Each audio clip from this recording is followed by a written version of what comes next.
बंदी छोड़ सतगुरु रामपाल जी परमेश्वर जी की जय हो। सत्साई भाई और बहनों, बहुत बड़ी दया, बहुत बड़ी मेहर पूज्य गुरुदेव भगवान की, सतगुरु रामपाल जी परमेश्वर जी की, जिनके शुभ आशीर्वाद से, विशेष आशीर्वाद से आप और हम सभी सत्सेवक भाई बहन साध संगति से जुड़कर अपने आत्मा के कल्याण हेतु हर प्रकार से मर्यादाओं में रहते हुए, संघर्ष करते हुए निरंतर भक्ति मार्ग पर आगे की ओर बढ़ रहे हैं। भाई और बहनों, इस कलयुग की बिचली पीढ़ी में पूज्य गुरुदेव भगवान की आप और हम सभी आत्माओं के ऊपर एक विशेष रजा है, विशेष मेहर है। और ऐसी विशेष मेहर गुरुदेव भगवान केवल अपनी चंद पुण्य आत्माओं पर ही करते हैं।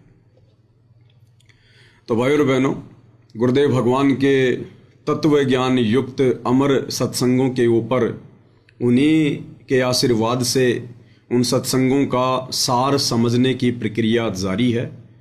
और आज का हम वीडियो शुरू करें उससे पहले पूज्य गुरुदेव भगवान से अरदास करेंगे, गुरुदेव भगवान की वंदना करेंगे, क्योंकि उनके आशीर्वाद के बिना भाई और बहनों कुछ भी संभव नहीं है, कुछ भी। बंदी छोड़ सतगुरु रामपाल जी परमेश्वर जी की जय हो।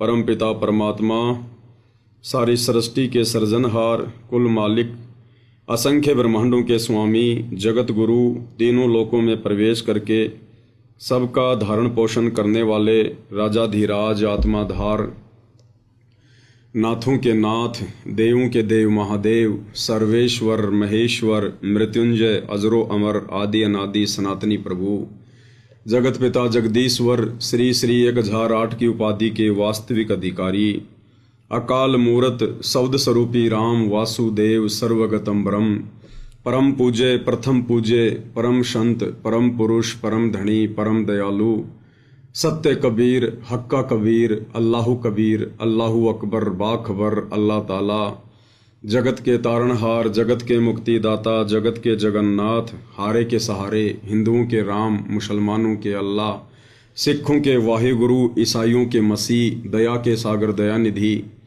करुणा के सागर करुणानिधि, स्वयंभू परिभू, संकट मोचन, कष्ट हरण, मंगल करण, दुख भंजन, अविगत कबीर, निर्विकार निर्विषम परमात्मा, अलय अलेख सतगुरु, आदि अनादि सतगुरु, असली मर्यादा पुरुषोत्तम, असली राम, असली कृष्ण, असली घनश्याम, असली मुरारी, राजाओं के राजा, महाराजाओं के महाराजा, शहंशाहों के शहंशाह, सम्राटों के सम्राट, भगवानों के भगवान, अल्लाहों के अल्लाह, प्रभुओं के प्रभु, मसीहाओं के मसीह, सच्चे वाहिगुरु, बाबाओं के बाबा, पीरों के पीर, सेठों के सेठ, जगत सेठ, सावड़सा सेठ, सर्वगुण संपन्न, अनंत कोटि कलाओं के स्वामी, अनंत कोटि ब्रह्मांडों के नायक, योगियों में महायोगी, ध्यानियों में महाध्यानी, सिद्धों में परम सिद्ध, ज्ञानियों में तत्व ज्ञानी, ब्रह्म ज्ञानी, महाज्ञानी, परम ज्ञानी, सर्वश्रेष्ठ ज्ञानी, विज्ञानी, युवा कबीर, समर्थ कबीर, असमवात, अमित ओजा,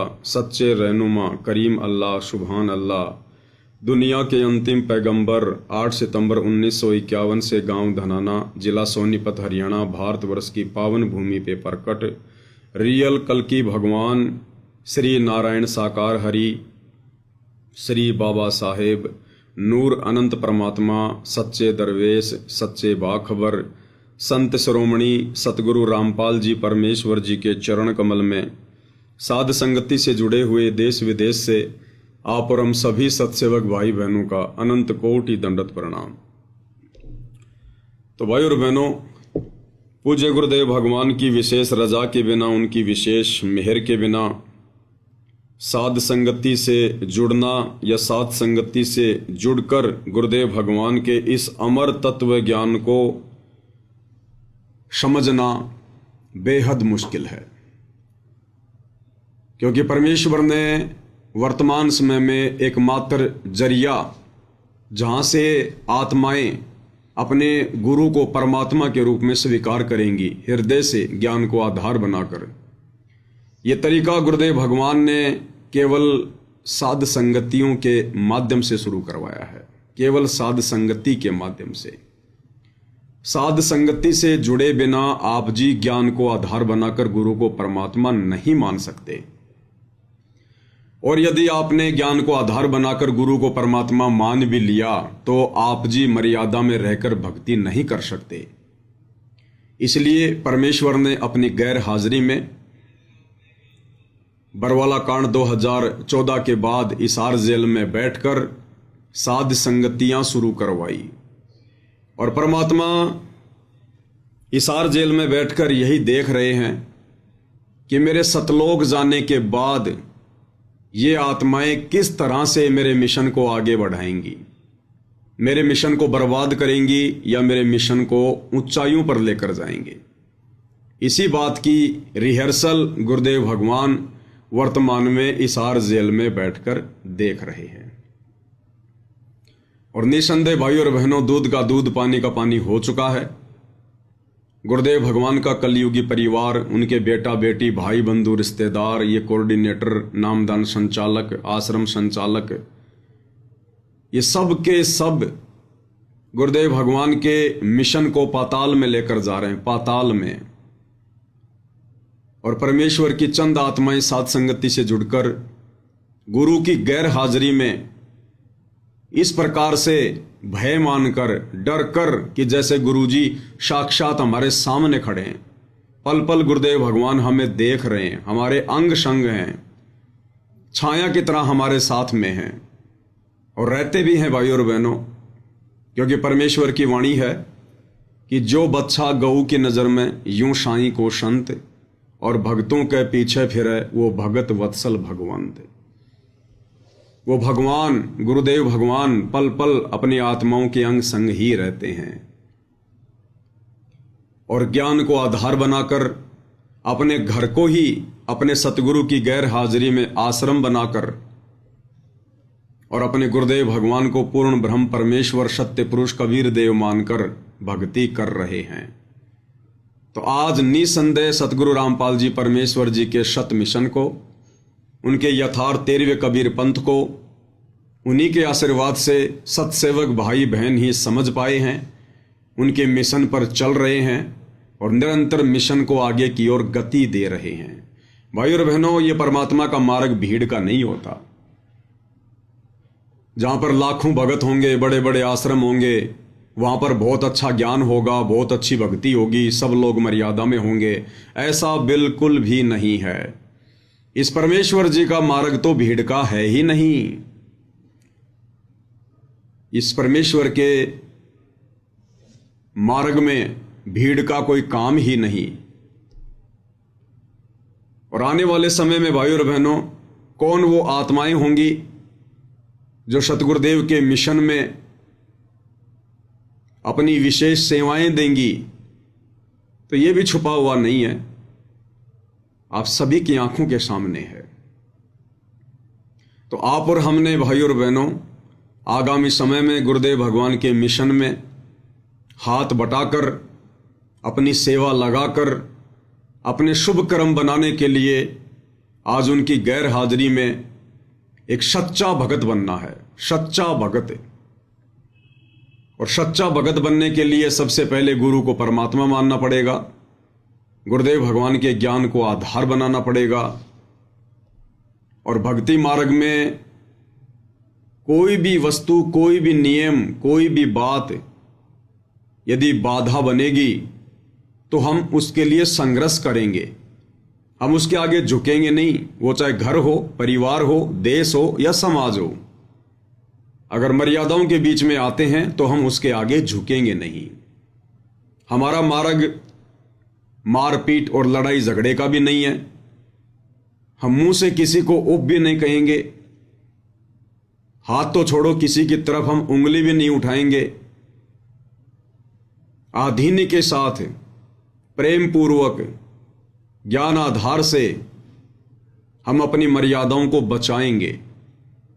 क्योंकि गुरुदेव भगवान ने नाम दीक्षा देते समय स्पष्ट कर दिया था कि बच्चों, गलत काम करना और गलत काम में सहयोग देना दोनों महापाप के भागी हैं, दोनों महापाप हैं।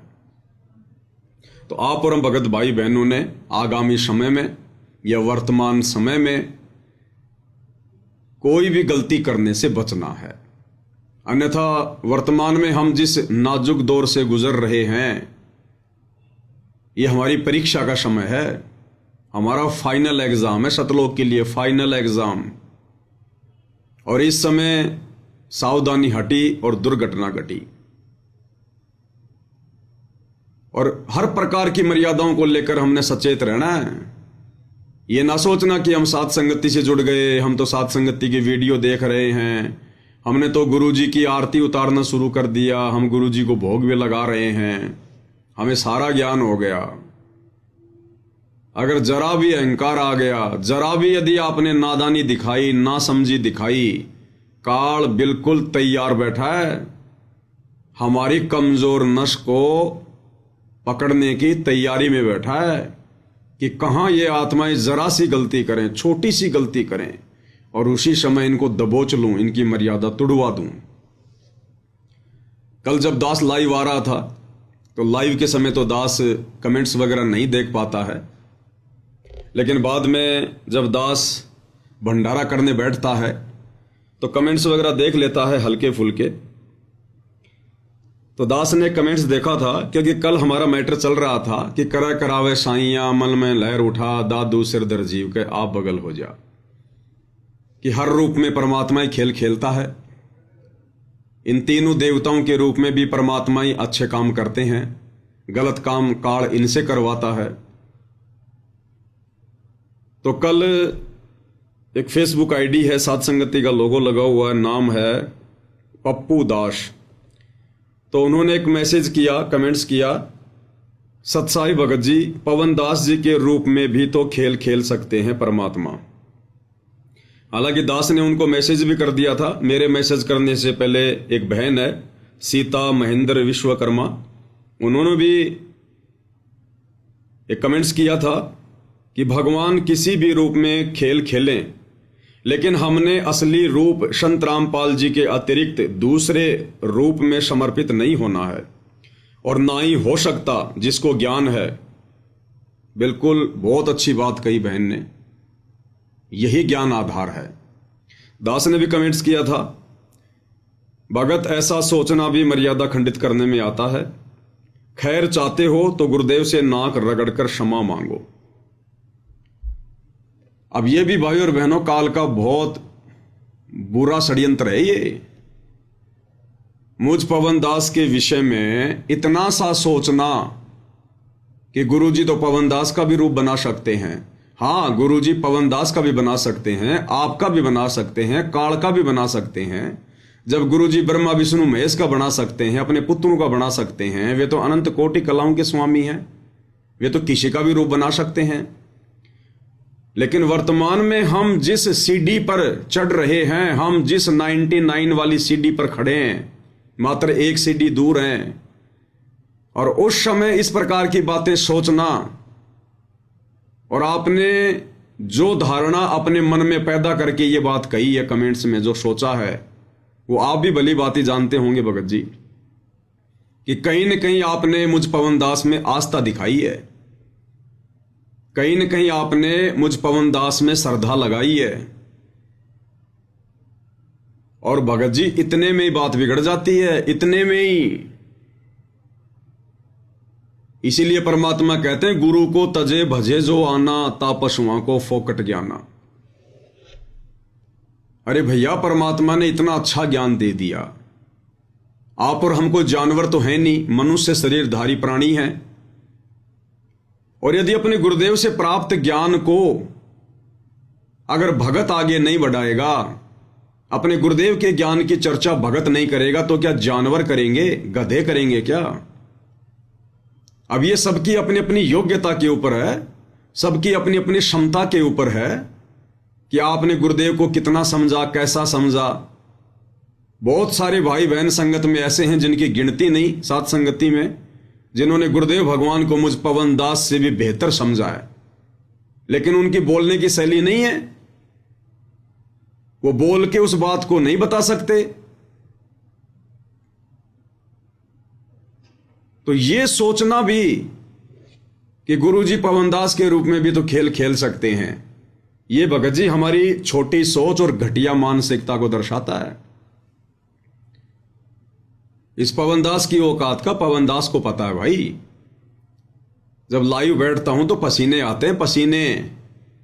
अगर जरा सी गलती अगर बोलने में हो गई कहीं भी तो मेरे जीवन और मृत्यु का सवाल है ये। बार बार हर बात के लिए गलती नहीं मांगी जाती, और ना बार बार गलती करने पर परमात्मा जो है माफ करता है।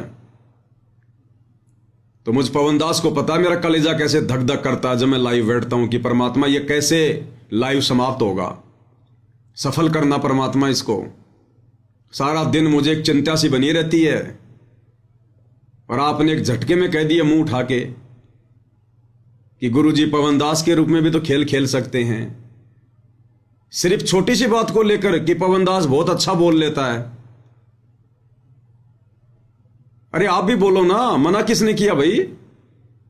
जानवर थोड़ी हैं, परमात्मा ने मुंह में जुबान दे रखी है। बोलिए, आप भी बोलिए, आप भी लाइव आइए, आप भी वीडियो बनाइए। परमात्मा ने किसी के हाथ थोड़ी बांध रखे हैं।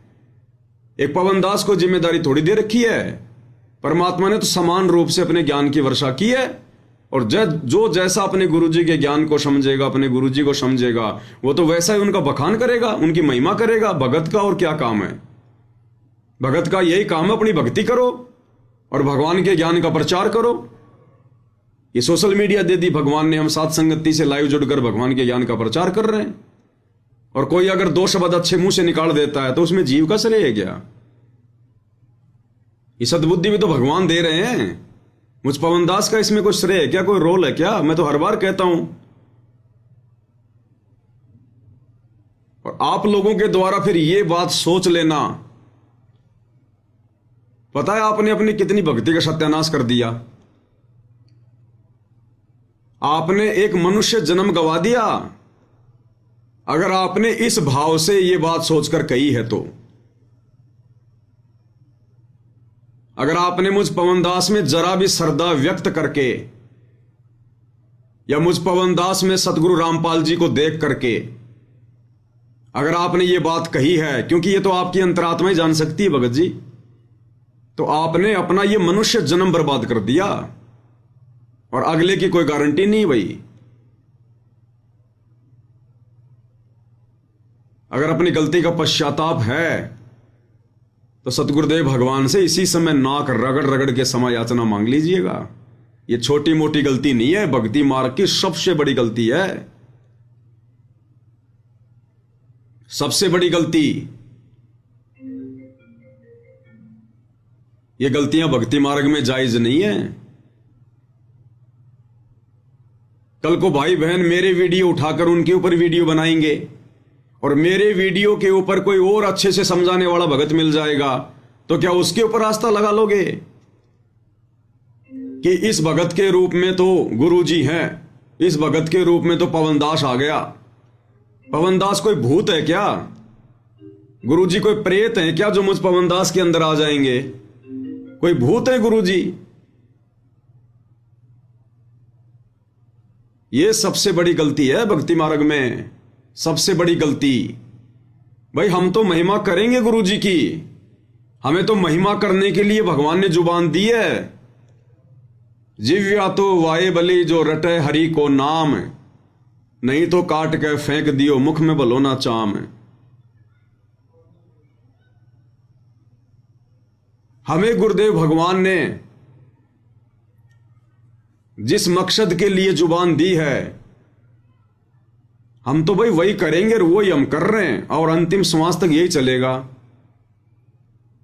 अब यदि कोई इक्का दुक्का अपना कोई कर्म बिगाड़ रहा है तो उसमें हमारा दोष नहीं है, फिर उसमें पवन दास का दोष नहीं है।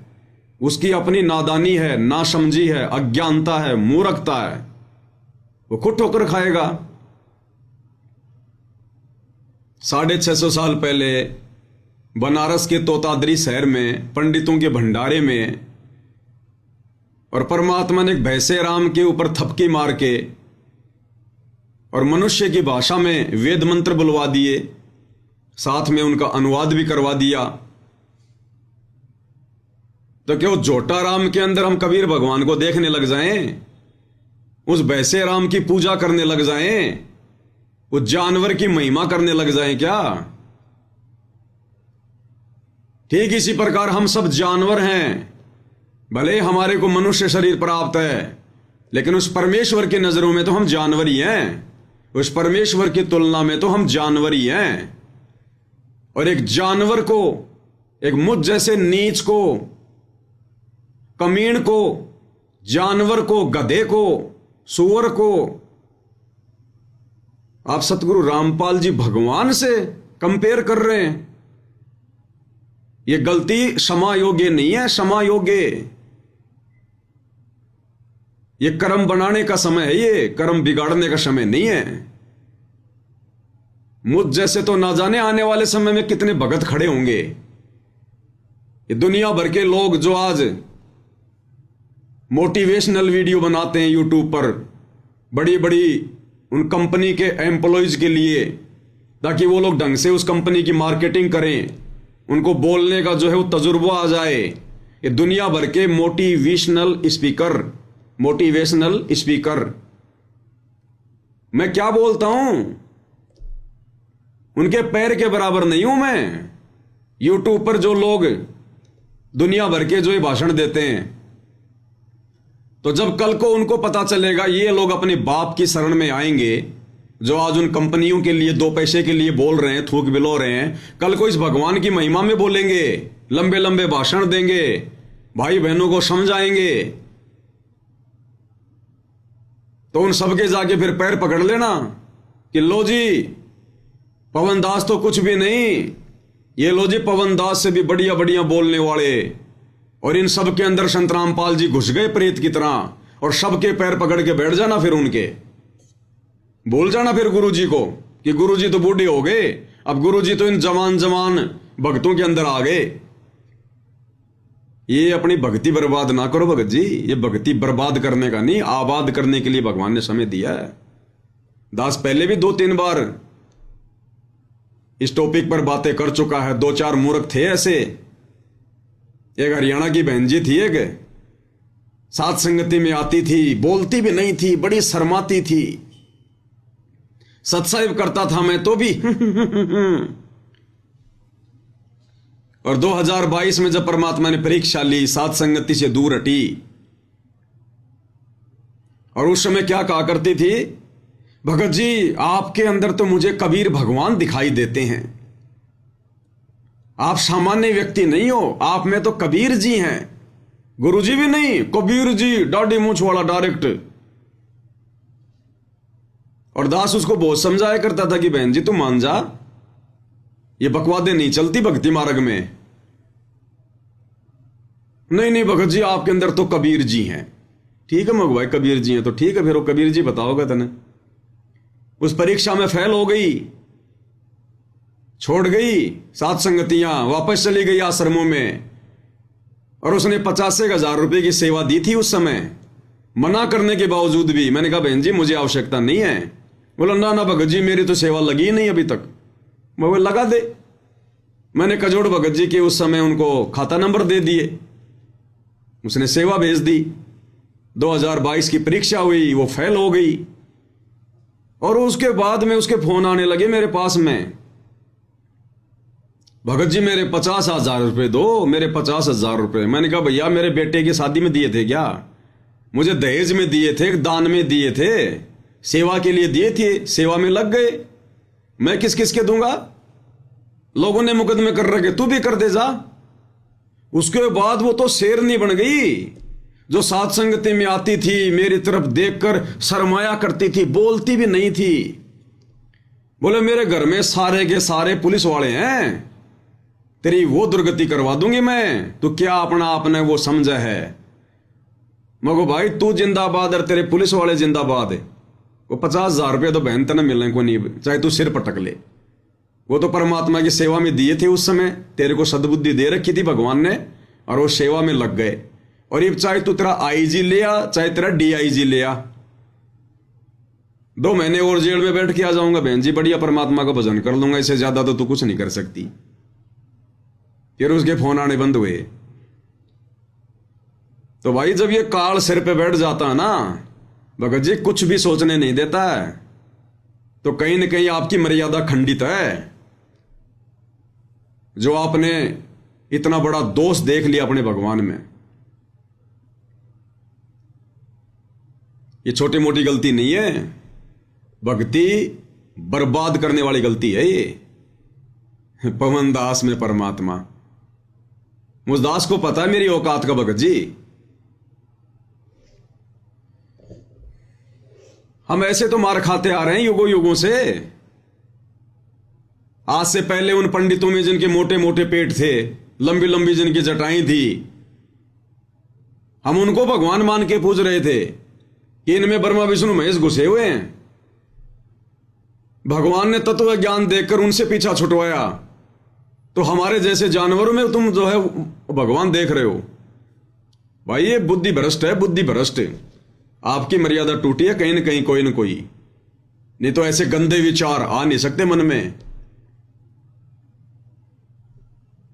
तो ये भाई और बहनों बहुत सावधानी रखने की आवश्यकता है। ये काल ऐसे ठगेगा, जरा सा पॉइंट देखेगा, जरा सा पॉइंट, मुंह खोल के खड़ा है। तो भाई और बहनों, गुरुदेव भगवान के आशीर्वाद से, उनकी विशेष रजा से हमें परमेश्वर ने जो मौका दिया है साध संगति के माध्यम से अपनी आत्मा को चार्ज करने का, अपनी आत्मा को दृढ़ करने का, संघर्ष करते हुए भक्ति मार्ग पर आगे बढ़ने का, हम अपने मकसद को बिल्कुल भी ना भूलें। और जो भी शंकाएं हमारे मन में हों, हम प्रत्येक शंकाओं का समाधान कर लें, क्योंकि शंका रहित होकर ही हम दृढ़ता से भक्ति मार्ग पर आगे बढ़ सकते हैं। परमात्मा कहते हैं, मां मुंडू उस संत की जिससे संसा न जाए, और काल कहात है थोड़े शंका सब जग खाए। यह काल तो खाली लाखों को खाता है रोजाना, लेकिन शंका तो रोजाना करोड़ों को खा रही है, करोड़ों को। और गुरुदेव कहते हैं, शंका सूल बबूल है, सूल के कांटे की तरह है शंका।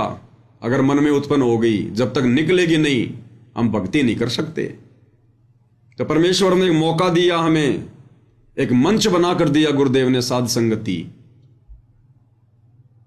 इसके माध्यम से हम अपनी शंकाओं का समाधान करवा सकते हैं, क्योंकि यहां जो भी शंका का समाधान होता है गुरुदेव के तत्व ज्ञान आधार से होता है। भले ही परमात्मा ने आपके सामने पवनदास के रूप में एक ये छोटा सा यंत्र खड़ा कर रखा है, लेकिन समाधान गुरुदेव के ज्ञान आधार से, उनके सत्संग दिखा दिखा कर।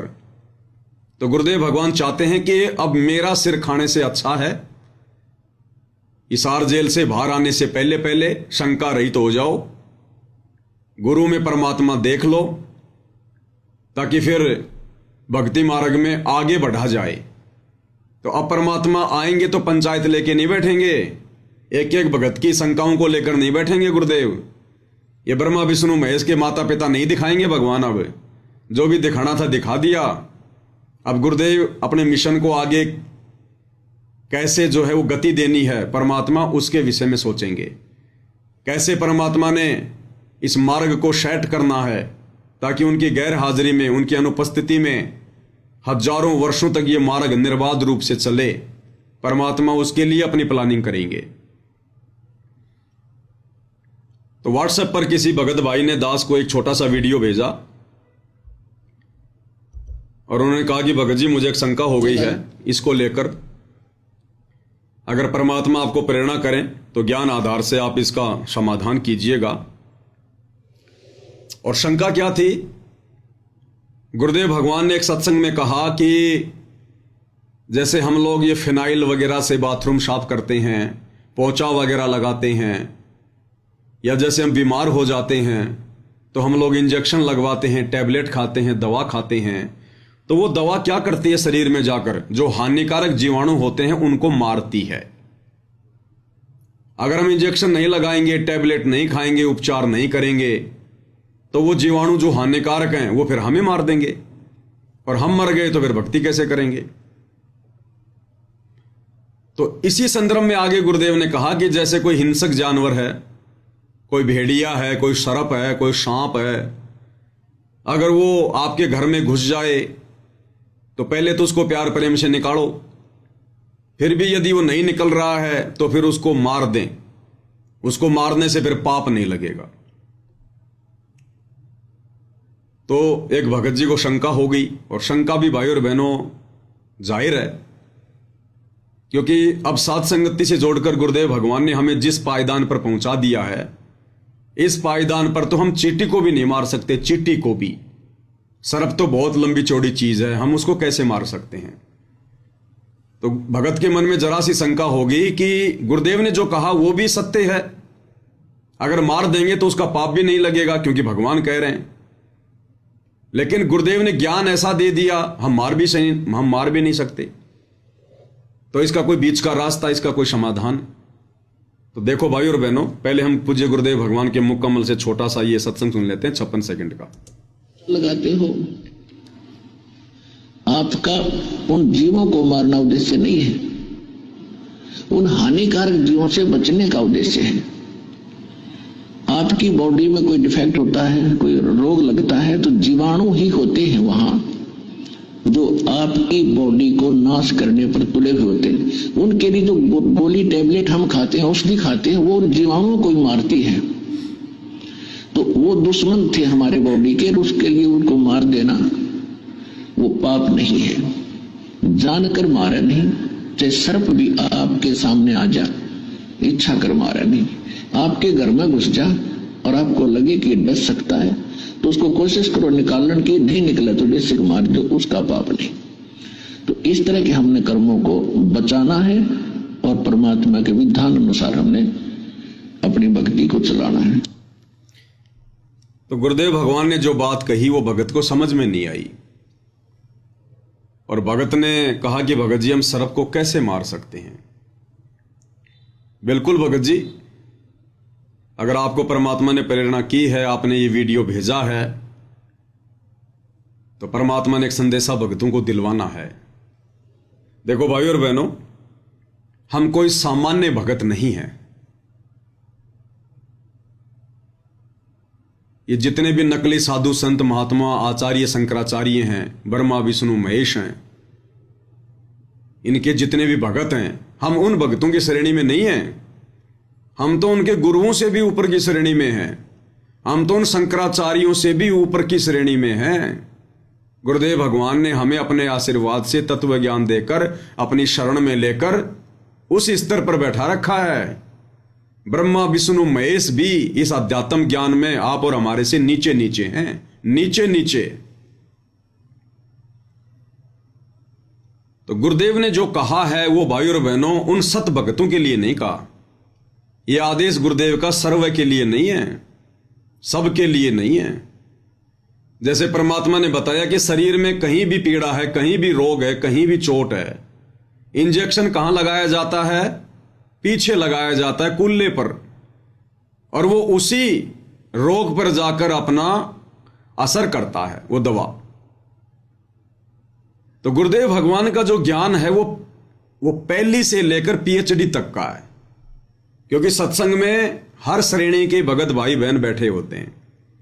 किसी ने आज ही नाम लिया है, किसी को 1 महीना हो गया, किसी को सतनाम मिल गया, कोई सारनाम प्राप्त है, कोई 20 साल का भगत है। तो गुरुदेव के जो वचन होते हैं वो सबके लिए होते हैं, और जिसकी जैसी क्षमता होती है, जिसकी जैसी समझ होती है, उसी अनुसार वो गुरुदेव के वचनों को ग्रहण कर लेता है। तो गुरुदेव ने ये जो बात कही है कि आपके घर में यदि कोई सांप वगैरह घुस जाए तो प्रथम तो उसको प्यार प्रेम से निकालने का प्रयास करो। फिर भी आपको लगता है कि अब ये डसेगा, मारेगा, तो फिर हम उसको मार दें, उसमें फिर कोई दोष नहीं है। यानी गुरुदेव ने सांप को मारने के लिए क्यों कहा कि हम यदि सांप को नहीं मारेंगे तो सांप फिर हमें मारेगा। इसीलिए तो, ताकि हमारा शरीर बचा रहे, इसीलिए तो कहा परमात्मा ने। इस आधार से भाई और बहनों, अगर कल को हमारा पड़ोसी जबरदस्ती हमारे से झगड़ा कर ले, हमारे घर में घुस जाए, तो प्रथम तो हम उसको प्यार प्रेम से कहेंगे, भाई देख तू मान जा, मैं भगत आदमी हूं, क्यों परेशान कर रहा है, मुझे अपनी भक्ति करने दे। प्रथम तो प्यार प्रेम से उसको बाहर निकालेंगे, और फिर भी वो जबरदस्ती हमें मारने पर आतुर हो, लठ हाथ में ले रखा हो, धारमदार कोई हथियार हाथ में ले रखा हो, या कोई फौज पुलिस से रिटायरमेंट हो अपनी बंदूक लेके आ गया हो, कि नहीं आज तो मैं तेरा भगत जी काम ही तमाम करूंगा,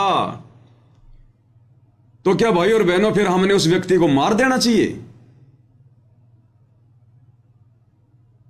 भाई अन्यथा वो हमारे को मार देगा, फिर हम भक्ति कैसे करेंगे?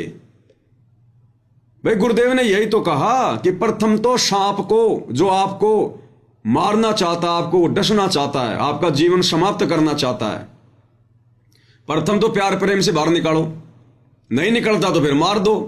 तो ऐसे ही आपका पड़ोसी या अन्य कोई व्यक्ति जबरदस्ती आपके घर में घुसकर, क्योंकि ये तो कलयुग है, यहां तो जबरदस्ती की आफत दरवाजे पे खड़ी रहती है, तो यदि वो आपको मारने आ जाए और बंदूक हाथ में लेके आ जाए कि बस आज तेरे को मारूंगा, तो गुरुदेव के इस सत्संग आधार से तो फिर हमने उस व्यक्ति को मार देना चाहिए कि वरना ये मुझे मारेगा।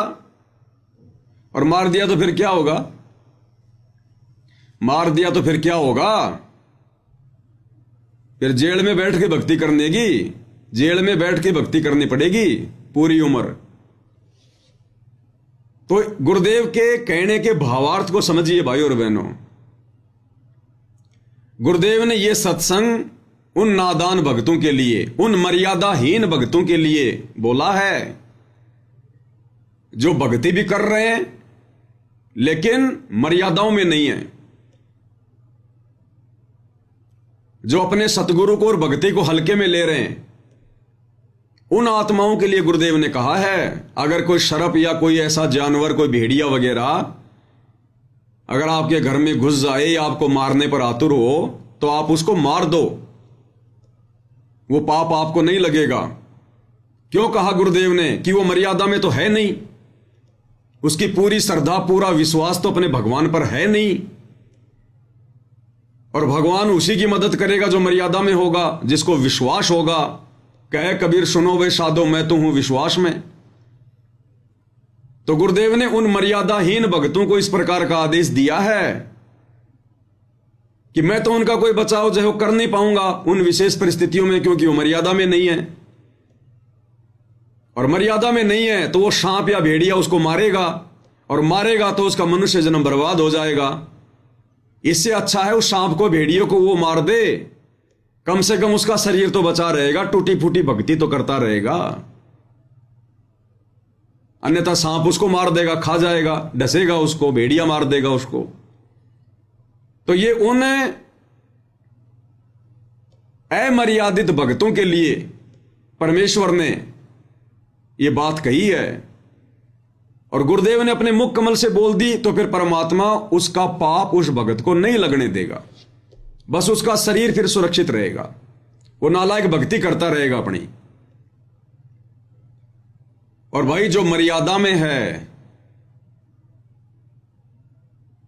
जिसका विश्वास अपने गुरुदेव भगवान पर है, जो अपने गुरु को परमात्मा मान लिया है, और जिसने अपना तन मन धन अपनी आत्मा के कल्याण के लिए अपने गुरुदेव के चरणों में न्योछावर कर दिया है, उसका तो शेर भी बाल बाका नहीं कर सकता। शेर भी, काल भी 100 कदम दूर रहेगा उस भगत से, काल भी।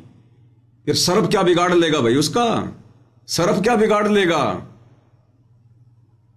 फिर भगवान कौन से दिन काम आएगा? फिर भगवान कौन से दिन हमारी मदद करेगा? कौन से दिन हमारी हेल्प करेगा? इसके लिए भाई और बहनों हमने सत्संगों को आधार बनाना पड़ेगा। सत्संगों को, मान लीजिए मैं पवन दास मर्यादा में हूं, जो मर्यादा मुझे गुरुदेव ने बता रखी है, मैं गुरुदेव के प्रत्येक वचन में चल रहा हूं। अनजाने में भले मेरे से गलती हो रही हो, लेकिन जानबूझ के मैं नहीं कर रहा, जितना मुझे ज्ञान है, जितना मैं गुरुदेव की मर्यादाओं से परिचित हूं। और मैं अपना जीवन अपने गुरुदेव के चरणों में समर्पित कर चुका हूं, तो सर्प मेरा बिगाड़ क्या लेगा? अगर मुझे डस भी लेगा तो मेरा बिगाड़ क्या लेगा? वो जहर मेरे ऊपर असर ही नहीं करेगा, क्योंकि गुरुदेव ने कह रखा है कि जो मर्यादित भगत है उनके ऊपर काल का विधान लागू नहीं होता। तो ये सर्प से डसना, अकाल मौत होना, ये काल का विधान है, ये मर्यादित भगत के ऊपर लागू नहीं है।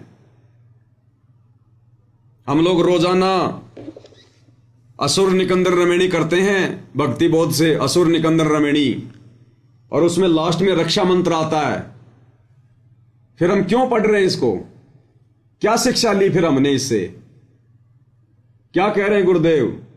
सतगुरु शरण शरणाई, शरण गए कछु भय नहीं व्यापे, काल जाल भय मिट जाई। यानी सतगुरु की शरण में आने के बाद अगर आप मर्यादा में रह के भक्ति कर रहे हैं तो काल का जाल उस भगत के ऊपर से हट जाता है।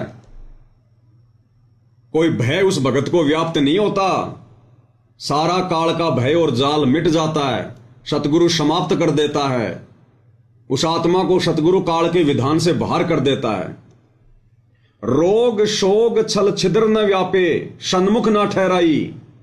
रोग यानी कोई भी शारीरिक रोग जैसे कैंसर वगैरह, एड्स वगैरह, अन्य जो लाइलाज बीमारियां हैं, या ऐसा कोई भयंकर रोग या बीमारी जो भगत की भक्ति में बाधा बन जाए, ये उस मर्यादित भगत के आसपास भी नहीं फटकेगी। शोग यानी कभी भी उस भगत को कोई दुख नहीं हो सकता, घर में कोई अकाल मृत्यु नहीं हो सकती, घर में कभी कभी कोई वो अमंगल नहीं हो सकता जिस कारण से उस घर में शोक का माहौल बन जाए। रोग शोग छल छिद्र न व्यापे। छल छिद्र, हमारे ऊपर कोई भी जादू जंत्र वगैरह काम नहीं करेगा। हमारे साथ में कोई कितना भी धोखा क्यों ना करो, जंत्र मंत्र क्यों ना करवाओ, संसार का सबसे बड़े से बड़ा कोई बाबा बंगाली क्यों ना आ जाए, जो दीवारों पे लिखा होता ना, वशीकरण मंत्र बाबा बंगाली फलाना दिखना, वो बाबा बंगाली का बाबा भी क्यों ना आ जाए, सतगुरु रामपाल जी परमेश्वर जी के मर्यादित भगत पर उसका कोई जंत्र मंत्र काम नहीं करेगा। सन्मुख ना ठहराई, सामने भी नहीं ठहर पाएगा उसका जंत्र मंत्र सतगुरु रामपाल जी के मर्यादित भगत पर। और जहर अग्नि तन निकट न आवे, दूरी जात रंगाई। जहर और अग्नि उस भगत के निकट भी नहीं आ सकती। अब सांप काटेगा तो आदमी जहर से तो मरेगा, तो फिर हम क्यों मारेंगे सांप को? अगर वो काट भी लेगा तो शरीर में क्या फैलाएगा? जहर। और गुरुजी क्या कह रहे हैं कि जो मेरा मर्यादित भगत होगा, जहर और अग्नि तन निकट न आवे, तन यानी शरीर, मेरे भगत के निकट भी नहीं आ सकता जहर और अग्नि, यानी जहर और अग्नि से मेरे भगत की मृत्यु नहीं हो सकती। दूरी जात रंगाई, दूर भाग जाएंगे। वीर बेताल बाण ना लागे, यम के कोट डहाई। इस काल के द्वारा छोड़े गए उसके जो हलकारे हैं, जो काल की जो शक्तियां हैं, वीर बेताल भैरव भूत, ये पितर, ये प्रेत, कहते ये निकट भी नहीं आ सकते। इनका कोई भी तीर, ये कोई भी जो शक्तियां हैं जो काल की, ये भगत को नुकसान नहीं पहुंचा सकती। जम के कोट डहाई, कोट यानी उसका किला, जम यानी काल, डहाई यानी ढह जाएगा, काल का वो किला भी ढह जाएगा। 98 पुण्य मूठ ना लागे, उल्ट तही दरखाई। 98 प्रकार के जादू जंत्र होते हैं, वशीकरण होते हैं दूसरों को पीड़ा देने के लिए, ये मूठ वगैरह। तो कहते 98 पुण्य मूठ ना लागे, सतगुरु रामपाल जी के मर्यादित भगत पर ये 98 प्रकार के जंत्र मंत्र भी फैल हो जाएंगे। उल्ट तही दरखाई, जो हम पर मूठ वगैरह छुड़वाएगा या करवाएगा, उल्टा उसी के ऊपर जाकर वो जंत्र मंत्र काम करेंगे, उल्टा उसी को पीड़ा देंगे। बैर करे सोए दुख पावे, सुरती शब्द मिल जाई। भगत के साथ अगर कोई बैर करेगा, ये भगतों की बात हो रही है, मर्यादित भगतों की, उन भक्तों की नहीं जिन्होंने खाली सतगुरु रामपाल जी से उपदेश ले लिया, गले में लॉकेट लटका लिया, हाथ में रक्षा सूत्र बांध लिया, मुंह में सत साहेब, और मर्यादा कोई है नहीं, राजनेताओं की रैलियों में धक्के खा रहे हैं। तो वो तो केवल अपने संस्कार आधार से बचेंगे, सतगुरु उनकी रक्षा नहीं करेगा। अगर किसी पर आपत्ति आ भी गई, अगर वो बच भी गया, तो सतगुरु उसके संस्कार से करेगा, उसकी वर्तमान भक्ति से नहीं करेगा। सुरती शब्द मिल जाई, यानी भगत की तो भक्ति आगे बढ़ेगी, उसकी सुरती आगे को बढ़ेगी, लोग चाहे उसके साथ कितना ही बैर भाव क्यों ना करें। कहे कबीर हम जमदम पे लिया, सतगुरु लाख दुहाई। और कबीर परमेश्वर कह रहे हैं कि मैंने यमदूतों के समूह को मार मार के भगाया। कहे कबीर हम जमदम पे लिया, सतगुरु लाख दुआई, सतगुरु दुआई दे रहे हैं कि मेरी बात पे यकीन करना, विश्वास करना, साक्षी मानना इस बात को। साध वचन पलटे नहीं, चाहे पलट जाए ब्रह्मांड। तो भाई एक तरफ तो गुरुदेव भगवान कह रहे हैं कि मेरे मर्यादित भगत पे तो जहर काम ही नहीं करेगा, तो सांप कौन सा अमृत छोड़ेगा? जहर ही तो छोड़ता है सांप जब काटता है। तो जानबूझ के हम उसे कटवा नहीं रहे। अगर धोखे से काट लिया या उसको बाहर निकालते निकालते उसने हमारे को अगर वो डस लिया, तो उस जहर का, चाहे वो कोबरा क्या, कोबरा का नाना क्यों ना हो, सतगुरु रामपाल जी के मर्यादित भगत पर असर ही नहीं करेगा। पानी पानी की तरह। दूसरी बात भाई और बहनों, आपको समझ में आएंगी ये सारी बातें कि परमेश्वर ने जो सांप को मारने की बात कही है, ये केवल अमर्यादित भक्तों के लिए कही है, क्योंकि गुरु तो उनकी रक्षा करेगा नहीं। इससे अच्छा नालायक वो सांप को मार दे, क्योंकि सर्प मर जाए तो ठीक है, अगर मनुष्य मर जाएगा तो नुकसान है, क्योंकि सर्प तो भक्ति नहीं कर सकता, वो तो दूसरी योनि ले लेगा। लेकिन वो मर गया तो भक्ति कैसे करेगा? तो उन अमर्यादित भक्तों के लिए कहा गुरुदेव ने। अन्यथा भाई और बहनों, आज हम तो गुरुदेव की शरण में हैं। वर्तमान में हमें तत्वदर्शी संत प्राप्त है। हम शत भक्ति मंत्रों का जाप कर रहे हैं। कलयुग की बिचली पीढ़ी है, और यदि हम जरा सा पीछे जाएं, सतयुग में या त्रेता युग में, जब भगत प्रहलाद जी का जन्म हुआ था, उसका पिता हिरण्याकुश उस भगत को परेशान करने के लिए, उस भगत को जान से मारने के लिए उसने 84 प्रकार की घटनाओं को अंजाम दिया था। 84 प्रकार के यत्न किए थे, और एक समय उसने भगत प्रहलाद को जान से मरवाने के लिए अपने सैनिकों को आदेश दिया कि इसको जंगल में ले जाओ और इसको सर्पों के बीच में डाल दो, सर्पों के बीच में, जहरीले सर्पों के बीच में। भगत प्रहलाद को सैनिक पकड़ कर ले गए और जंगल में सर्पों के बीच में डाल के आ गए। वापस घर पे आ गए। दूसरे दिन हिरण्यकश्यप ने आदेश दिया कि जाओ, अब तक तो सांप उसको खा चुके होंगे, मर चुका होगा, उसकी डेड बॉडी को ले आओ। मेरे आदेश की अवहेलना करने वालों का क्या अंजाम करता हूं मैं, ये दुनिया भी देखेगी। ले आओ उसकी डेड बॉडी को। सैनिक गए तो सैनिकों ने क्या देखा? दोपहर का समय था, धूप बहुत ज्यादा थी, सैनिकों के पसीने पसीने, और जब वो गए वहां पर कि वो मर चुका होगा, सैनिकों ने देखा वो जहरीले सर्प बहुत सारे, सैकड़ों की संख्या में, और भगत प्रहलाद के ऊपर अपने फण उठाकर छाया करके बैठे थे, छाया करके। भगत प्रहलाद के चारों तरफ अपने फण उठाकर छाया किए हुए थे वो सर्प, छाया, कि भगत को कहीं कोई गर्मी ना लग जाए। फिर आज हम सर्प क्यों मारेंगे? हम क्यों मारें? हमें किस बात का भय? अरे उस समय ना तो भगत प्रहलाद सतगुरु की शरण में था, ना उसको तत्व ज्ञान था, ना वो कोई शत भक्ति मंत्रों का जाप कर रहा था, ना उसको शतनाम प्राप्त था। केवल उसकी पिछली भक्ति के फलस्वरूप। और वो जहरीले सर्प, अब सतयुग के त्रेता के सांप भी कितने बड़े बड़े होंगे, कितने जहरीले होंगे, और वो भगत प्रहलाद के ऊपर छाया करके खड़े हैं। किसकी मेहरबानी से, किसके आशीर्वाद से? सतगुरु रामपाल जी परमेश्वर जी के आशीर्वाद से, इस कबीर भगवान की मेहरबानी से। फिर हमें किस बात का डर है भाई? हम तो आज सतगुरु की शरण में हैं, धरती पर सतगुरु प्रकट है, हर प्रकार से गुरुदेव ने सत भक्ति दे दी, गारंटी दे रहा है कि अगर मेरी शरण में रहोगे, मर्यादा में रहोगे, काल भी तुम्हारा बाल बांका नहीं कर सकता। फिर हम एक सांप को मारेंगे? फिर हमसे बड़ा अज्ञानी और मूर्ख भगत कौन होगा? ये उदाहरण दिए भगवान ने, सत्संग इसीलिए किए ताकि जब हमारे सामने ऐसी धर्म संकट की स्थिति उत्पन्न हो जाए तो हम मर्यादा तोड़ने से बचें। अरे और तो छोड़ो, अरे मीराबाई ने तो जहरीले शराब का और जहरी पी लिया था भगवान का नाम लेकर। परमात्मा पे विश्वास करके उसके देवर ने, राणा ने जहरीले सर्प का विष मंगवाया था कि जीभ पर रखते ही मर जाए।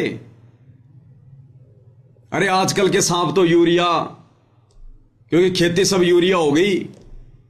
अब चूहे क्या खाएंगे? फसल खाएंगे, कीड़े मकोड़े खाएंगे। चारों तरफ यूरिया यूरिया है, सांप उन चूहों को खाएंगे। चारों तरफ यूरिया यूरिया, पेस्टिसाइड है। आजकल के तो सर्पों का जहर भी निष्क्रिय हो चुका है। और मीराबाई को जिस सर्प का जहर मंगवाकर मारने का प्रयास किया गया था, वो कितना जबरदस्त जहर था। और अपने भगवान पर विश्वास करके उसने तो जहर पी लिया था। वो तो बेचारी इतने सत्संग भी नहीं सुनती थी, लेकिन उसने विश्वास किया। वो जहर उसका बाल विवाह का नहीं कर पाया, क्योंकि मालिक की वाणी है, जहर अग्नि तन निकट ने आवे दूरी जात रंगाई। बताओ फिर हम क्यों डर रहे हैं भाई? फिर हम क्यों सर्प को मार देंगे? अरे सर्प को मारने की नौबत ही ना पड़े, मर्यादा में रह के भक्ति करो ना। परमात्मा सर्प तुम्हारे निकट ही नहीं आने देगा। परमात्मा तुम्हें कभी ऐसी परिस्थितियों में पड़ने नहीं देगा। अगर हम गुरु को परमात्मा मान के मर्यादा में रह के भक्ति करेंगे तो फिर हमें डर किस बात का? और एक सत्संग में गुरुदेव भगवान ने क्या कहा? गुरुदेव भगवान ने कहा कि जब भी तुम्हारे ऊपर ऐसे कोई आपत्ति आवे, कोई आपदा, कोई संकट आवे, डगमग मत होना। अगर तुम्हारा कति सर्वनाश भी होने वाला हो, सर्वनाश, सर्वनाश किसको कहते हैं? यानी सब कुछ लुटना हो, पिटना हो, इंसान ने बर्बाद होना हो, तो गुरुदेव कहते हैं तुम्हारा यदि कति सर्वनाश भी होना हो, आपत्तियों के कितने भी बादल क्यों ना जो है मंडरा रहे हो, तुम एक बार अपने भगवान पे विश्वास करके देखना। विश्वास करके, अरे अगर कोई अमर्यादित भगत भी अगर विश्वास कर ले तो परमात्मा ने उस अमर्यादित की भी उसके विश्वास आधार से रक्षा करनी पड़ती है। तो क्या कह रहे हैं गुरुदेव भगवान? अपने आत्मा हमारा इतना दिल कमजोर हो चुका है कि हम वहां तक बुद्धि उठती नहीं ना, दिल डटता कि हम भगवान पे इतना विश्वास कर सके। जैसे कहते हैं कि तुलसी बेरुआ बाग में शीतत भी मुरझावे, राम भरोसे जो रहे वो पर्वत पर लहरावे। बगीचे के अंदर बूटा लगा दिया, पौधा लगा दिया, सिंचाई करते करते खत्म हो जाता है, मुरझा जाता है। राम भरोसे पर्वत के ऊपर कोई संभालने वाला नहीं, कोई सिंचाई करनिया नहीं। कहते राम भरोसे जो रहे पर्वत पर लहरावे। तो हमारा इतनी बुद्धि उठती नहीं, लेकिन इसको उठाने का ये प्रोसीजर है। एक दिन ऐसी दृढ़ता होगी आपके अंदर, सर्वनाश होता दिखा आपने, आप दृढ़ रहना भगवान के ऊपर, फिर देखना ऐसा बादल टल जाएगा, दुख का तो सोच भी नहीं सकते आप।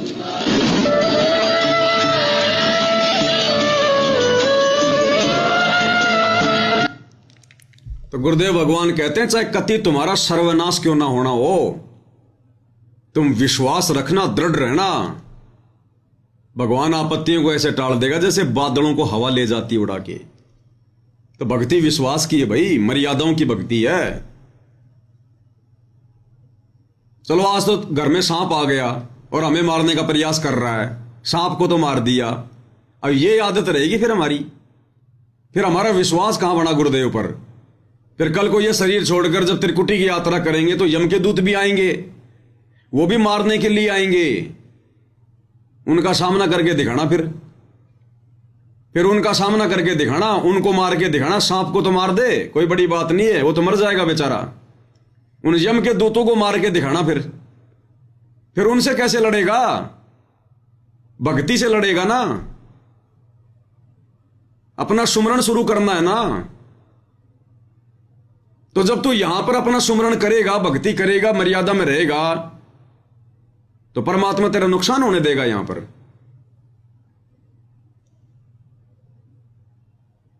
और एक सत्संग में गुरुदेव भगवान ने मीराबाई के चाचा ससुर भुवन के बारे में बताया। भुवन के बारे में,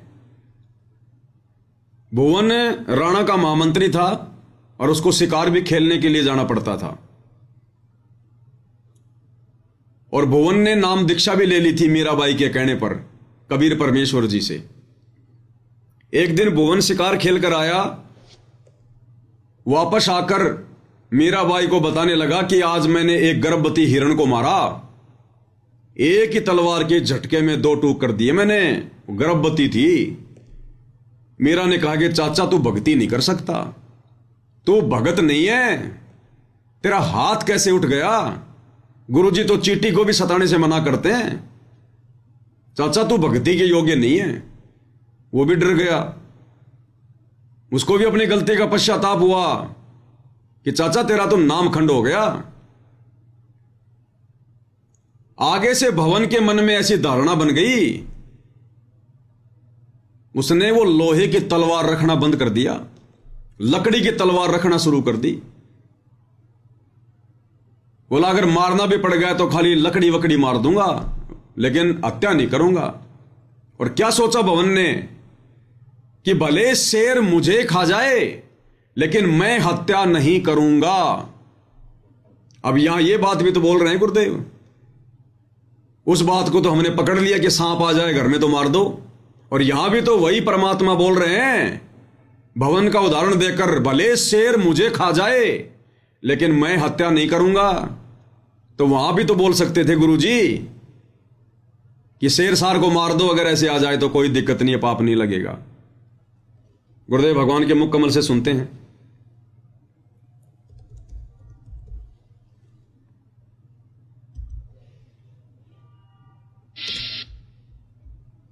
क्या कह रहे हैं गुरुदेव भगवान?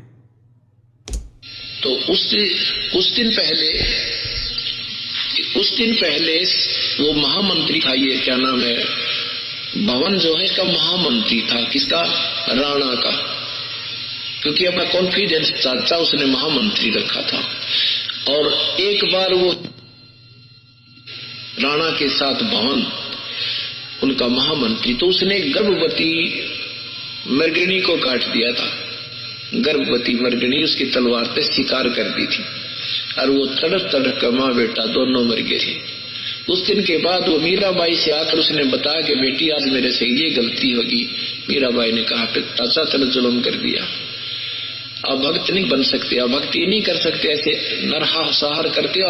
आपके बच्चे ने, आपकी पत्नी ने कोई काटे गर्भवती को, कैसा दुख हो। उसके बाद वो भवन भगत बन गया था और मीराबाई का हर संकेत समझने लग गया था। और मीराबाई ने उसको भी कबीर परमात्मा से वहां उपदेश दिला दिया था, तो वहां वो भक्ति कर रहा था। उसके बाद उसने क्या किया कि राजा के साथ नहीं जाऊंगा तो ये नाराज होगा, तो भवन ने अपनी तलवार काट की बनवा के और म्यान में फिट कर ली थी कि आगे से मान ले इसके साथ जाना भी पड़ जाएगा, तो कोई शिकार करना भी पड़ गया तो उसने लकड़ी की मार मूर दूंगा, बेहोश हो जाएगी, नौराजी हो जाएगा, शिकार खेल लिया। और अब आगे क्या कह रहे हैं? भले शेर मुझे खा जाए मैं नहीं मारूंगा, हिंसा ना होगी, फिर ठीक हो जाएगी। कि मैं ना किसी को मार दूं, बेशक मुझे ही शेर खा जाए, इस दृष्टिकोण से काट की तलवार डाल दी। एक दिन उनके दूसरे मन, तो ये भी तो गुरुदेव भगवान ही बोल रहे हैं कि बेशक शेर मुझे खा जाए लेकिन मैं हत्या नहीं करूंगा।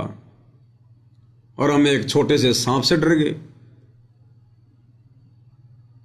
तो भाई और बहनों, गुरुदेव भगवान का सत्संग, एक ही सत्संग परमात्मा कई प्रकार से एक ही सत्संग के माध्यम से चोट करते हैं।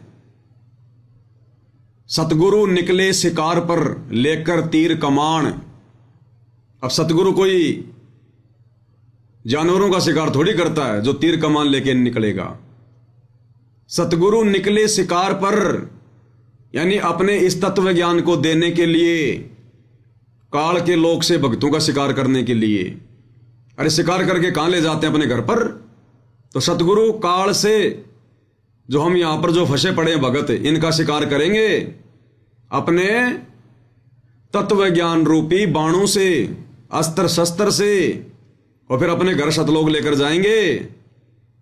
सतगुरु निकले शिकार पर लेकर तीर कमान, मूर्ख मूर्ख जल मरे, कोई बच गए संत सुजान। तो जो मूर्ख मूर्ख हैं वो तो रह जाएंगे ये काल के जाल में, वो नहीं समझ पाएंगे। और जो संत सुजान होंगे, जो ज्ञानी आत्मा होंगी, उनको परमात्मा शिकार करके ले जाएगा। तो भाई और बहनों, यदि हम मर्यादा में हैं, भक्ति कर रहे हैं, गुरु को परमात्मा मान लिया, तो हमारे सामने ऐसी नौबत ही नहीं आएगी। और अगर ऐसी नौबत आ भी गई तो भगत का कभी हाथ नहीं उठता, भगत का हाथ नहीं उठता।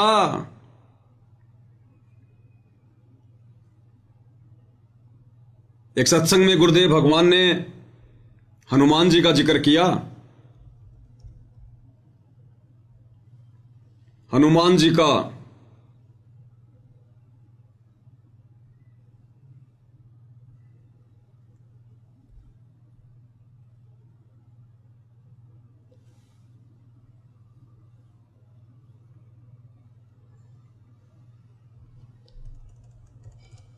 दास देखता है सत्संग है या नहीं है।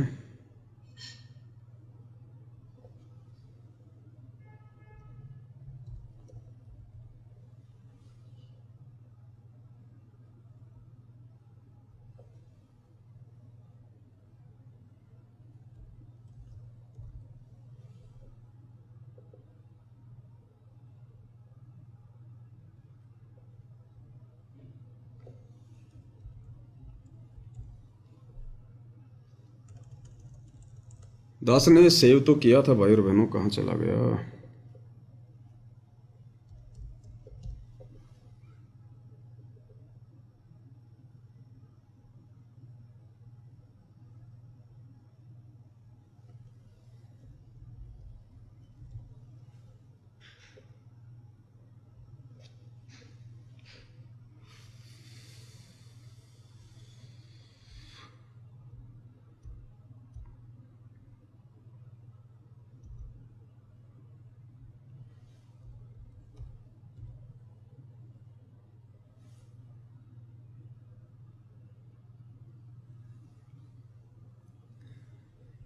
अभी दास के पास सेव नहीं है वो सत्संग।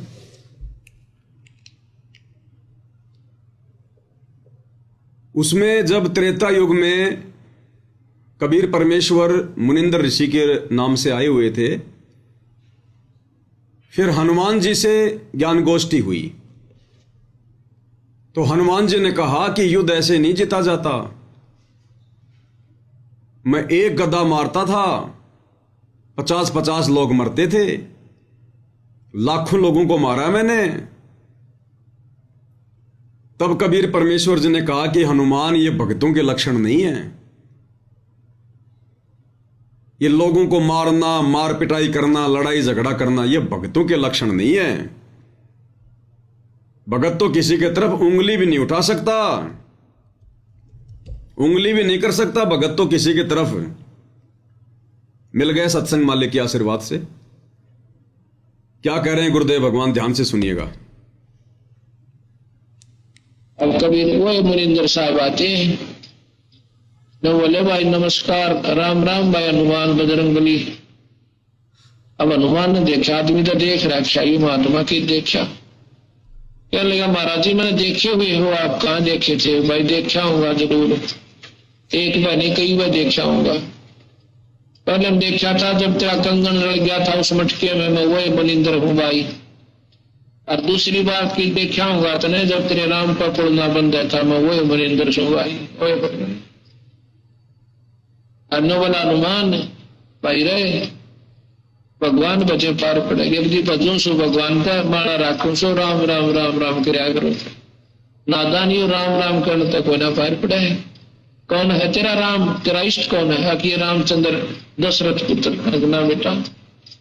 मैं बोला जी इस भगवान का आसरा लेकर श्री राम की शक्ति तय एक का लठ मारो था, 20 मरे थे गदा। मुनिंदर जी कहते हैं ये साधु लक्षण नहीं हनुमाना, यह मार काट करना संता का काम नहीं होता बीरा, ये भी तेरे में भक्ता के लक्षण कोई नहीं। फिर बता भाई, मान जा मेरी बात हनुमान जी। क्या कहा मुनिंदर रूप में गुरुदेव भगवान ने जब हनुमान जी ने कहा कि मैं एक का लठ मारू था 50-50 मरे थे, तो गुरुदेव ने कहा कि ये संतों भक्तों के लक्षण नहीं है, मार पिटाई करना, लड़ाई झगड़ा करना। ये अब भाई और बहनों, ये बहुत गहरी गहरी बातें हैं। ये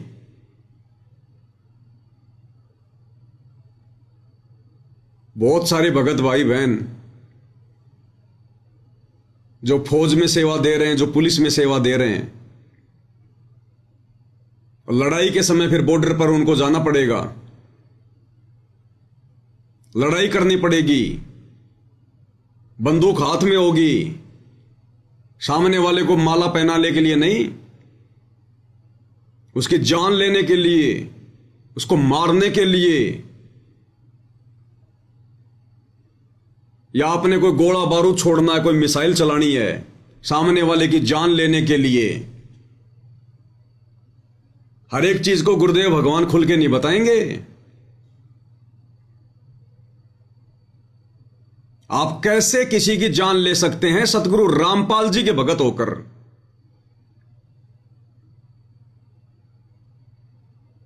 खाली 40-50 हजार रुपए की तनख्वाह के लिए, और आप मनुष्य को मारोगे।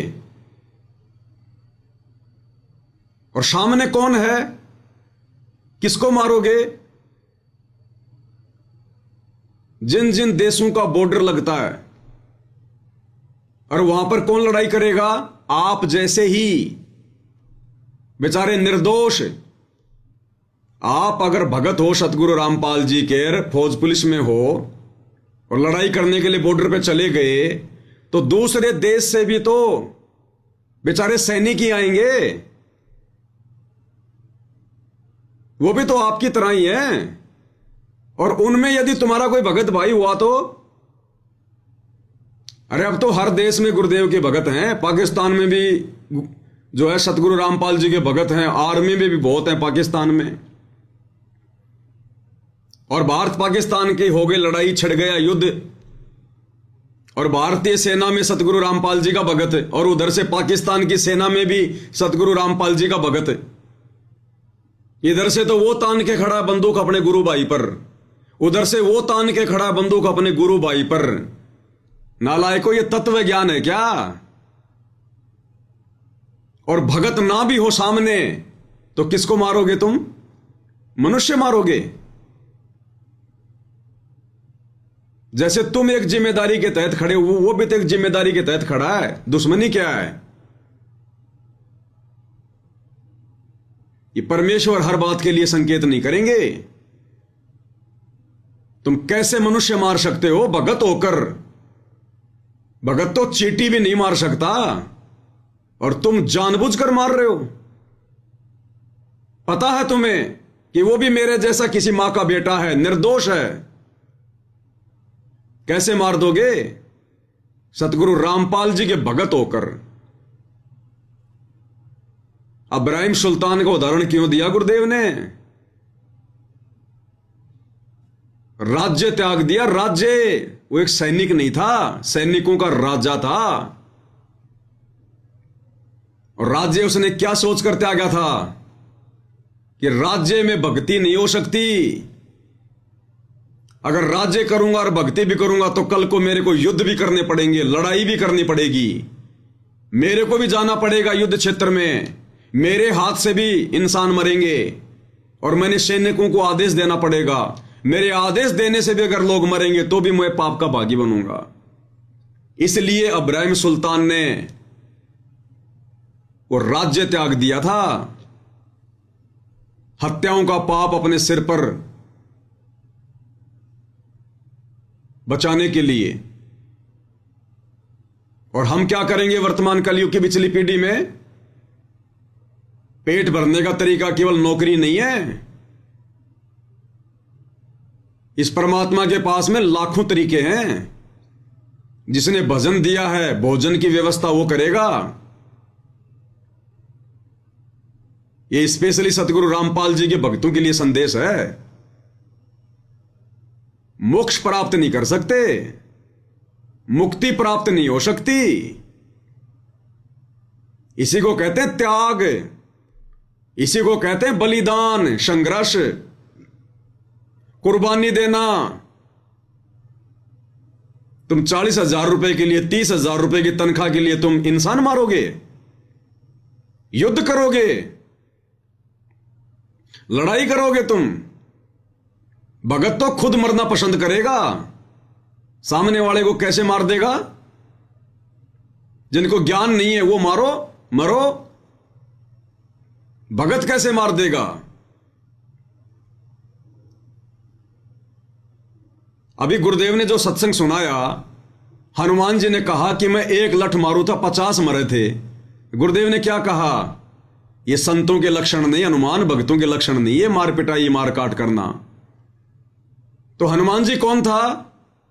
एक सैनिक था, सैनिक। रामचंद्र जी की सेना में उसका एक सैनिक था। जैसे आज वर्तमान में भारतीय सेना में सतगुरु रामपाल जी का कोई भगत एक सैनिक है। अरे रामचंद्र जी भी तो राजा था, जैसे वर्तमान में देश का राजा नरेंद्र मोदी है, वैसे ही उस समय श्री रामचंद्र जी थे और हनुमान जी उसके सैनिक थे, सेनापति थे। तो आज भी स्थिति तो वही है। तो हनुमान ने भी तो एक सैनिक के रूप में ही वो हत्याएं की थी। और क्या कहा गुरुदेव ने? ये भक्तों के लक्षण नहीं है। तो आज तुम क्या करोगे भाई? एक सैनिक के रूप में तो करोगे। तो हर चीज के लिए गुरु जी खोल के नहीं बताएंगे। इस परमात्मा के लिए, इस भक्ति के लिए, इन मर्यादाओं को सुरक्षित रखने के लिए तो राजाओं ने राज्य त्याग दिए, और हम 40-50 हजार के लिए इंसान मारेंगे। एक मनुष्य जीवन की कीमत क्या पता है ना? और सामने वाले जिस सैनिक को हम जानते नहीं, उसको पहचानते नहीं, उस सामने वाले के साथ में हमारी कोई दुश्मनी नहीं, सरकारों की आपस में दुश्मनी, और हम इंसान मारेंगे। ये सतगुरु रामपाल जी परमेश्वर जी के भक्ति मार्ग में नहीं चलेगा। बाकी चाहे सैकड़ों मारो, लेकिन मोक्ष नहीं मिलेगा, मुक्ति नहीं मिलेगी। कुछ समय के लिए स्वर्ग में चले जाओगे। जो सैनिक शहीद होता है कुछ समय के लिए वो स्वर्ग में जाता है, उसके बाद में नरक में भी तो जाना पड़ेगा। वो जितनी भी हत्याएं की हैं उनका वो दंड भी तो भोगना पड़ेगा। इस आध्यात्मिक ज्ञान से सरकार थोड़ी परिचित है।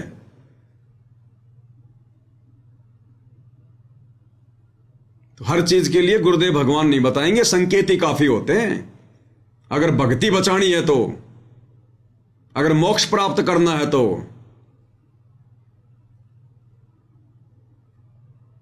भाइयों और बहनों, ये बहुत गहरा सिलेबस है मालिक के आशीर्वाद से, और इसीलिए परमात्मा ने सात संगतियां शुरू करवाई हैं कि जो बातें किसी कारणवश गुरुदेव भगवान खुलकर नहीं बता पाए, वो बातें हम भक्तों तक सात संगति के माध्यम से पहुंचे, हमें पता चले, और हम हर प्रकार से भगत बने। भगत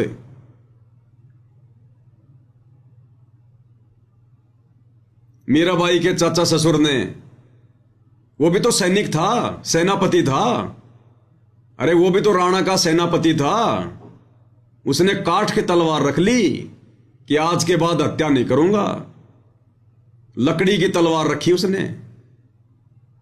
तो ये वर्तमान के भगत सोच लेना जो ऐसी परिस्थिति में फंसे हों। भगवान ने पेट भरना है, नौकरियां पेट नहीं भरेंगी, ध्यान रख लेना। ये कल को महाविनाश का समय आ रहा है, जब तुम्हारी सरकारें नहीं रहेंगी, तुम्हें कौन तनख्वाह देगा? तुम्हें कौन सैलरी देगा? ये लॉकडाउन के समय तुम लोगों ने अपना पेट भरा या फिर इन सरकारों ने तुम्हारा पेट भरा? तो सतगुरु के आश्रय रहेंगे तो सतगुरु पेट भरेगा, जो सरकारों का भी पेट भर रहा है, उन राजाओं का भी पेट भर रहा है। और जब राजाओं के कर्म बिगड़ जाते हैं तो वो भी भूखे मरते हैं, भूखे। 1720 में जो अकाल पड़ा था, गुरुदेव ने क्या वाणी कही है? शहजादे मांगत फिरें दिल्ली के उमराव, और जिन रोटी पाई नहीं जो खाते थे नान पुलाव। शहजादे मांगत फिरें दिल्ली के उमराव, दिल्ली के जो बादशाह थे, जो राजा थे, वो और उनके शहजादे, उनके बेटे बेटियां, उनका परिवार एक एक रोटी मांग रहे थे टूक। शहजादे मांगत फिर दिल्ली के उमराव, और जिन रोटी पाई नहीं उनको रोटी का टुकड़ा भी खाने को नहीं मिला। मांग मांग कर भी जो खाते थे नान पुलाव, जो 56 प्रकार के भोग खाते थे। तो ये समझदार भक्तों के लिए संकेत ही काफी है, अगर अपनी भक्ति बचानी है तो। कितने भगत भाई बहन हैं जो अपनी नौकरियां छोड़ छोड़ के आ रहे हैं, अपना रिजाइन दे दे के आ रहे हैं। आने वाला समय कितना खतरनाक है कि कहीं हम कोई पाप के भागी ना बन जाएं। भले पेंशन ना मिले तो ना मिले, नौकरियां छोड़ छोड़ के घर बैठे हैं, जो मार काट वाली नौकरियां हैं। रिजाइन दे दे के आ रहे हैं कि साहब बस बस हो गया, बहुत हो गया। अब तो सतगुरु की भक्ति रूपी सेना में सैनिक बनेंगे, बाकी बहुत बन लिए हम सैनिक। उन हत्याओं का पाप हमारे सिर पे रखा हुआ, आज तक वो ही नहीं उतर रहा। तो हर चीज को गुरुदेव भगवान खोल के नहीं बताएंगे, ध्यान रख लेना। तो भाई और बहनों, मालिक की रजा है,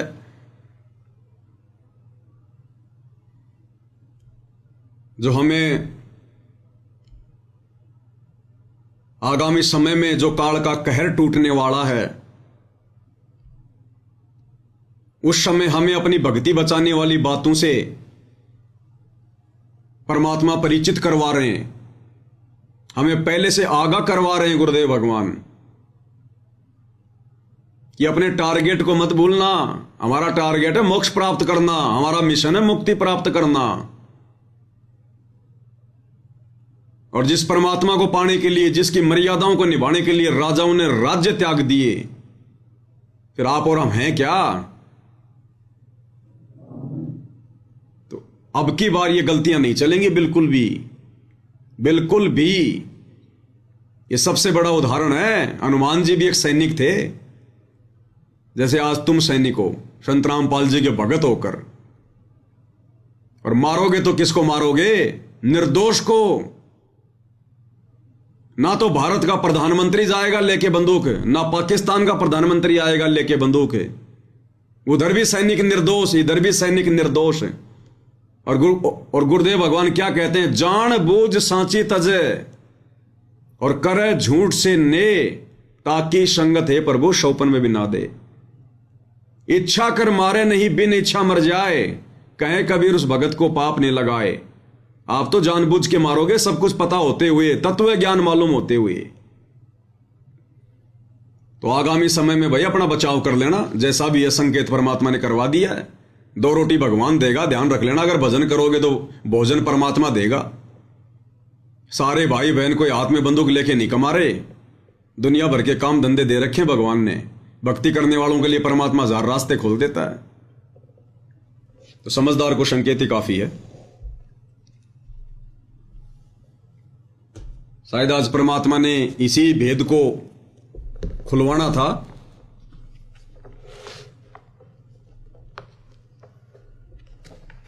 तो भाई और बहनों,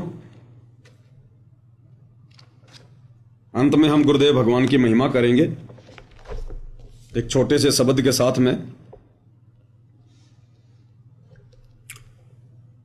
ये काल, ये माया हमें भक्ति नहीं करने देंगे। ये तो हर प्रकार से भगत को फंसा के रखेंगे, फंसा के। अरे इसीलिए तो गुरुदेव भगवान नौकरी वगैरह लगने का आशीर्वाद नहीं देते कि मेरे से यहां कोई मंत्री बनने का, कोई नौकरी प्राप्त करने का आशीर्वाद लेने मत आना। भगवान ने तो खुद अपनी नौकरी छोड़ के दिखाई।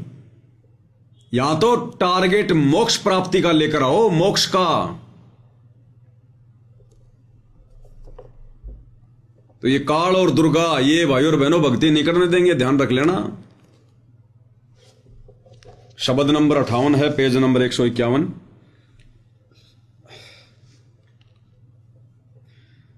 माया हर टोहू सो तू तो रोप रही चाले।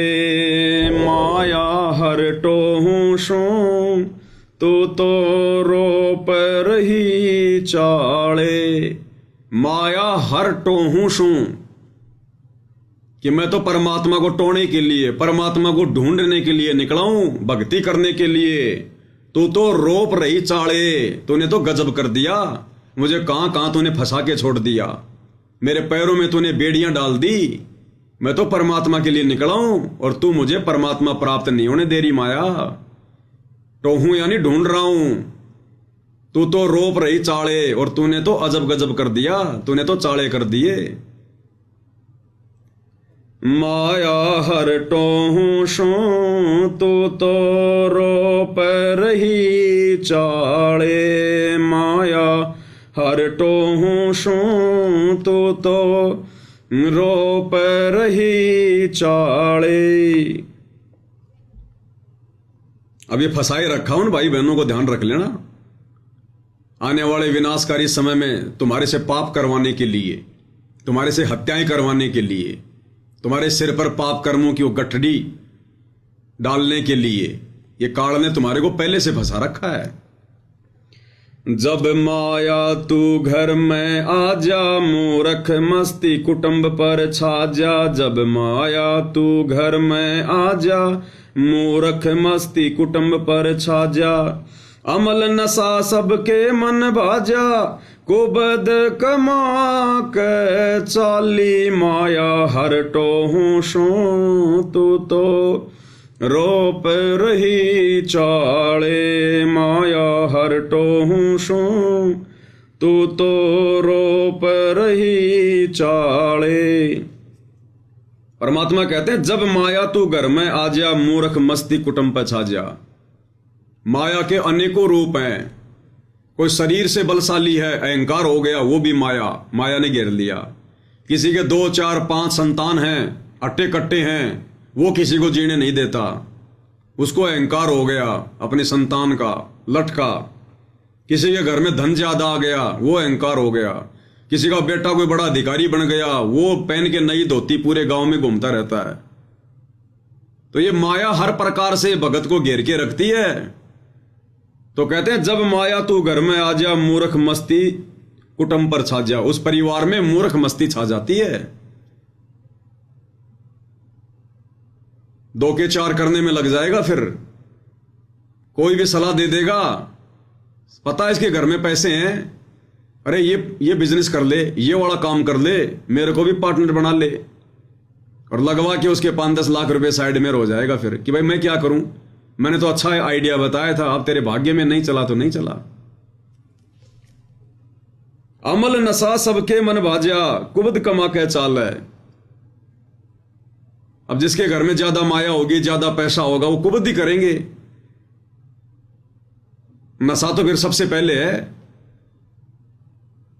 गाड़ी खरीद के लाएंगे और गाड़ी में फिर बोतल रखने का, गिलास रखने का तो खांचा आता ही आता। फिर कभी उस यार दोस्त को लेके घूमेगा, कभी दूसरे को लेके घूमेगा।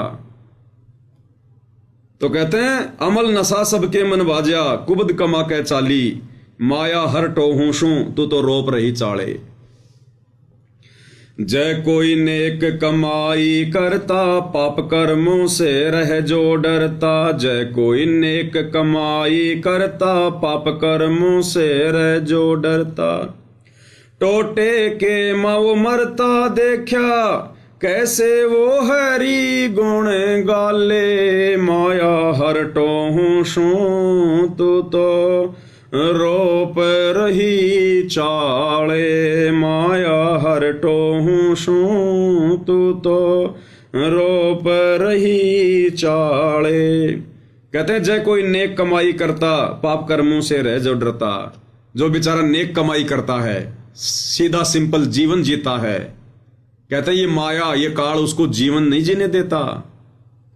जय कोई नेक कमाई करता, पाप कर्मों से रह जो डरता। टोटे के माओ मरता देखा, कैसे वो हरिगुण गाले। बेचारा अंत में टोटे में मर जाता, वो कर्जे में मर जाता, वो परिवार की जरूरतों को पूरा करते करते मर जाता, जिम्मेदारियां निभाते निभाते। कैसे वो हरि गुण गाले, उसको हर प्रकार की परंपराओं में फंसा के रखा जाता है। घर में 4 रुपए की आमदनी नहीं, हर तीसरे महीने में दिवाली आ गई, होली आ गई, मकर संक्रांति आ गई, दुनिया की देखा देखी खर्चा करना पड़ता है, बच्चों को पटाखे लाके देने पड़ते हैं, फिर कोई भात आ गया, कोई छुच्चक आ गया, किसी का पीली आ गया, कोई कोथड़ी आ गई, कोई सिंधारा आ गया, कोई रिश्तेदार मर गया, किसी के घर में किसी का जन्म हो गया। दुनिया भर के काल ने हमारे चक्कर बांध रखे, लेन देन में फंसा रखा है। कहते हैं कैसे वो हरि गुण गाले, बेचारा कैसे तो भक्ति कर ले वो, और कैसे फिर वो परमात्मा की भक्ति कर ले, उसके गुण गाले। समय नहीं छोड़ा इस काल ने, इस माया ने इस कदर जीव को बांध के रखा हुआ है। यानी आप और हमने विचार करना है कि कैसे आप और हमारे ऊपर दया हुई है। इस काल ने जिस प्रकार से सारी दुनिया को माया के जाल में बांध रखा है, और आप और हमें गुरुदेव ने इस माया के जाल से, इसकी कुंडली से बाहर निकाल के, हर प्रकार की मर्यादाओं से, धर्म कर्म से परिचित करवा के आप और हमसे कैसे परमात्मा अपने गुण गवा रहे हैं। ये कितनी बड़ी मेहर है। सांप की कुंडली से बाहर निकलना कितनी बड़ी मेहर है ये। सुन माया तेरी महिमा गाऊं, कनक कामनी काल दर्शाऊं। सुन माया तेरी महिमा गाऊं, कनक कामनी काल दर्शाऊं। ओया रावण का नाश दिखाऊं, ये माया घर गाल माया हर टोहूं सूं। तू तो रोप रही चाले, माया हर टोहूं सूं। तू तो रोप रही चाले। सुन माया तेरी महिमा गाऊं, यानी माया मैं तेरे अवगुण बताऊं। यहां पर महिमा का मतलब है मैं तेरे अवगुण बताऊं, तो किस कदर जीव को बांध के रखती है। सुन माया तेरी महिमा गाऊं, कनक कामनी काल दसाऊं। कनक यानी सोना और कामनी यानी स्त्री। कहते हैं इनमें तो साक्षात काल निवास करता है, काल। सुन माया तेरी महिमा गाऊं, कनक कामनी काल दर्शाऊं। कनक यानी सोना और कामनी यानी स्त्री। कहते हैं इनमें तो साक्षात काल बैठा है, साक्षात काल। बकवाद करने वाले भक्ति के निकट भी नहीं है। जो सोना चांदी पहन के घूमते हैं भक्ति के निकट भी नहीं है। दुनिया की नजरों में सतगुरु के भगत, और सिर में और नाक में और कान में काल को बैठाए हुए हो। ओया रावण का नाश दिखाऊं, ये माया घर गाले। स्त्री के चक्कर में रावण ने अपनी दुर्गति करवा ली। सोने की लंका के अभिमान में रावण ने अपनी दुर्गति करवा ली, कनक और कामनी के चक्कर में, उस अहंकार के चक्कर में। रावण कुत्ते वाली मौत मरा। ये माया घर गाले यानी सत्यानाश कर देती है, घर को बर्बाद कर देती है। माया हर टोहूं सूं, तू तो रोप रही चाले। गंगा के मां बन जा पानी, राजा के घर हो जा रानी। गंगा के मां बन जा पानी, राजा के घर हो जा रानी। महाभारत सी कर दे कहानी, जंग माया कर वाले। माया हर टोहूं सूं, तू तो रोप रही चाले। माया हर टोहूं सूं, तू तो रोप रही चाले। गंगा के मां बन जा पानी। परमात्मा में वो कथा सुनाते हैं ना, 25,000 तीनों देवताओं के उपासक गंगा जी के घाट पर प्रथम स्नान को लेकर आपस में लड़ लड़ के मर गए। कहते हो पानी वहां पर माया बन गया, काल बन गया। और राजा के घर हो जा रानी। राजा के घर हो जा रानी यानी जो ये द्रौपदी थी, ये रानी थी। युधिष्ठिर राजा था, और उस रानी के कारण, उसके कुबोल वचन के कारण महाभारत जैसी कहानी हो गई। 18 करोड़ लोग मारे गए। यानी वो द्रौपदी मुख्य सूत्रधार थी महाभारत की। उसके कुवचन के अंधों के अंधा पैदा होते हैं। राजा के घर हो जा रानी, महाभारत सी कर दे कहानी। जंग माया करवा ले, और महाभारत की जंग करवा दी। माया हर टोहूं सूं, तू तो रोप रही चाले। अब बताओ, वो जितने भी सैनिक थे वो बेचारे बेवजह मरे ना, वो बिरानी आग में जल के मरे। अरे महाभारत का युद्ध कोई धर्म युद्ध थोड़ी था, कोई देश की सीमाओं का युद्ध थोड़ी था। आपस में कौरव पांडव भाइयों का भाई बंटवारा था, और उन दोनों ने मिलकर 18 करोड़ सैनिकों का सत्यानाश करवा दिया। 18 करोड़ सैनिकों का। साधुआ में सिद्धि बन जा, तांत्रिक रिद्धि बन जा। साधुआ में सिद्धि बन जा, तांत्रिक रिद्धि बन जा। राजा के मन जीती बन जा, न्यू घेर नरक में डाले। माया हरटो हूं सुन, तू तो रोप रही चाले। माया हरटो हूं सुन, तू तो रोप रही चाले। साधुआ यानी जो भगत योगी, अगर किसी को अपनी भक्ति का अहंकार हो गया, अपनी कोई सिद्धि शक्ति का अहंकार हो गया, जैसे वो चुनक ऋषि, अपनी सिद्धि का अहंकार हो गया, राजा मानदाता की 72 करोड़ की सेना मार दी, बन गया पाप का बागी। तो कहते हैं साधुआ में सिद्धि बन जा, यानी भगत को अपनी भक्ति का, अपनी सिद्धि का घमंड नहीं करना चाहिए बिल्कुल भी। आधीन होकर, दास भाव होकर अपनी भक्ति सफल करनी चाहिए। काल तो जबरदस्ती हाथ अड़ाएगा। अब गुरुदेव ने एक सत्संग में बताया कि वो जो चुनक ऋषि था, वो अपनी भक्ति कर रहा था, घर से निकला था भक्ति करने के लिए, परमात्मा पाने के लिए। घर से निकला था भक्ति करने के लिए।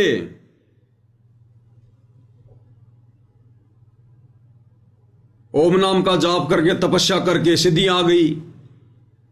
अब काल भक्ति सफल नहीं होने देता, अपने साधकों की भी सफल नहीं होने देता, कहीं इनकी महिमा ना हो जाए।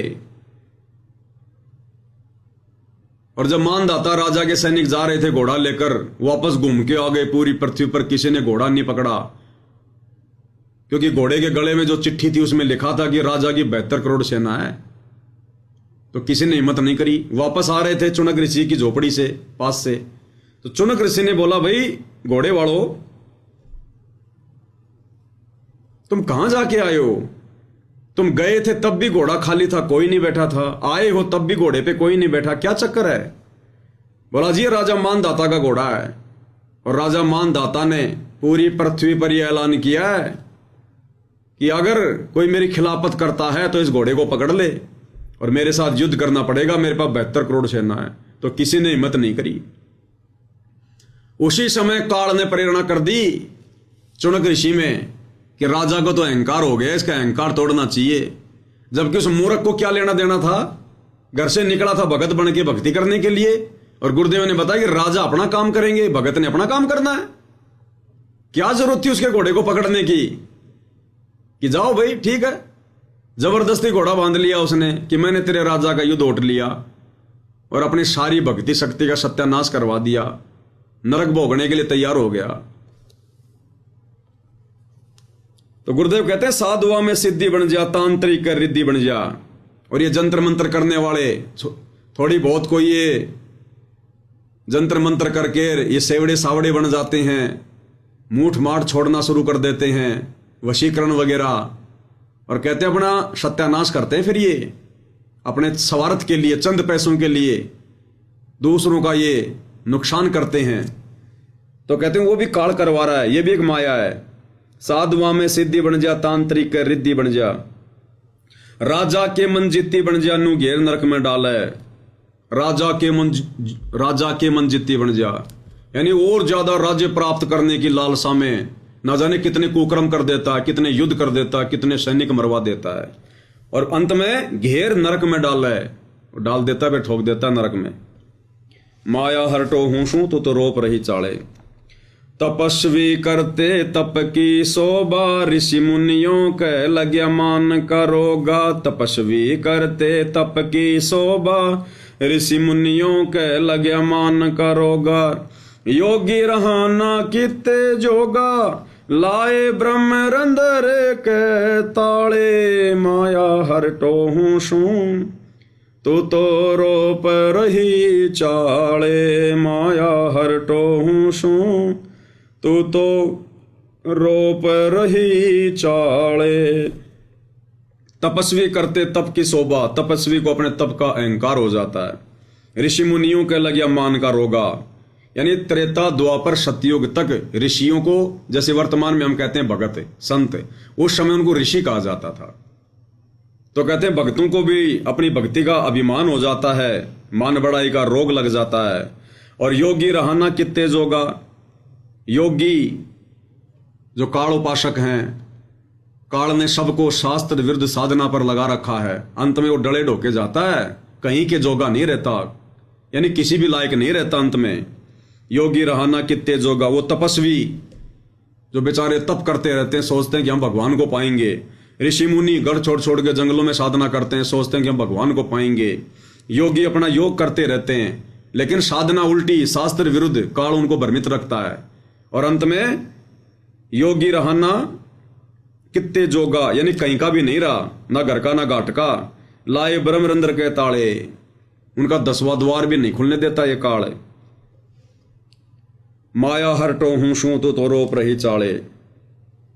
सत्य पुरुष का नाम मिटाया, काल निरंजन राम बताया। सत्य पुरुष का नाम मिटाया, काल निरंजन राम बताया।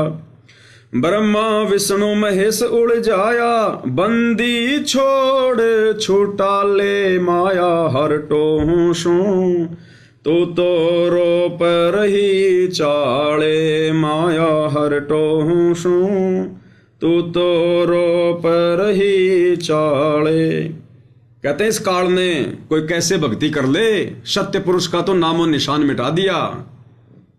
वेदों में से वो मूल ज्ञान निकाल दिया जिसमें पूर्ण परमात्मा और सतलोक की जानकारी थी, और खुद ही भगवान बन बैठा। भला मान चाहे बुरा मान, एक ओछी चाली चाल तने। सत्य पुरुष बुला दिया, आप जना लिया, कुछ ना सोची काल तने। तो परमात्मा कहते हैं सत्य पुरुष का तो नाम मिटाया और काल निरंजन राम बताया, और खुद को ही ज्योति निरंजन भगवान, अलख निरंजन भगवान, अपने आप को इसने भगवान बता दिया यहां पर। और बाकी ये जो इनके पुत्र हैं ब्रह्मा विष्णु महेश, इनको भेजता रहता है यहां पर भगवान, जो है बना बना के इनको अवतार रूप में भेज देता है। बाकी दुनिया इनके पीछे लगी रहती है, इनको भगवान मान के पूजती रहती है। बताओ फिर कोई कैसे उस परमात्मा तक पहुंच जाए। पहली बात तो इसने भगवान का नामो निशान मिटा दिया शास्त्रों में से, मूल ज्ञान इसने समाप्त कर दिया सूक्ष्म वेद वाला। फिर खुद को संसार में इसने भगवान साबित कर दिया कि ओम नाम सबसे बड़ा, इससे न बड़ा कोई, जो इसका सुमरण करे तो शुद्ध आत्मा होए। परमात्मा कहते हैं इस अकेले ओम नाम के जाप से किसी की शुद्ध आत्मा हो तो भी वो गंदी हो जाए। और ब्रह्मा विष्णु महेश उड़ जाया, बंदी छोड़ छुटा ले, और बाकी बची कुची कसर फिर ये ब्रह्मा विष्णु महेश को भेजता रहता है। यहां पर श्री रामचंद्र जी को भेज दिया, विष्णु अवतार को, उसको राम घोषित कर दिया, पूरी दुनिया लग गई यही राम है। द्वापर में श्री कृष्ण भेज दिया।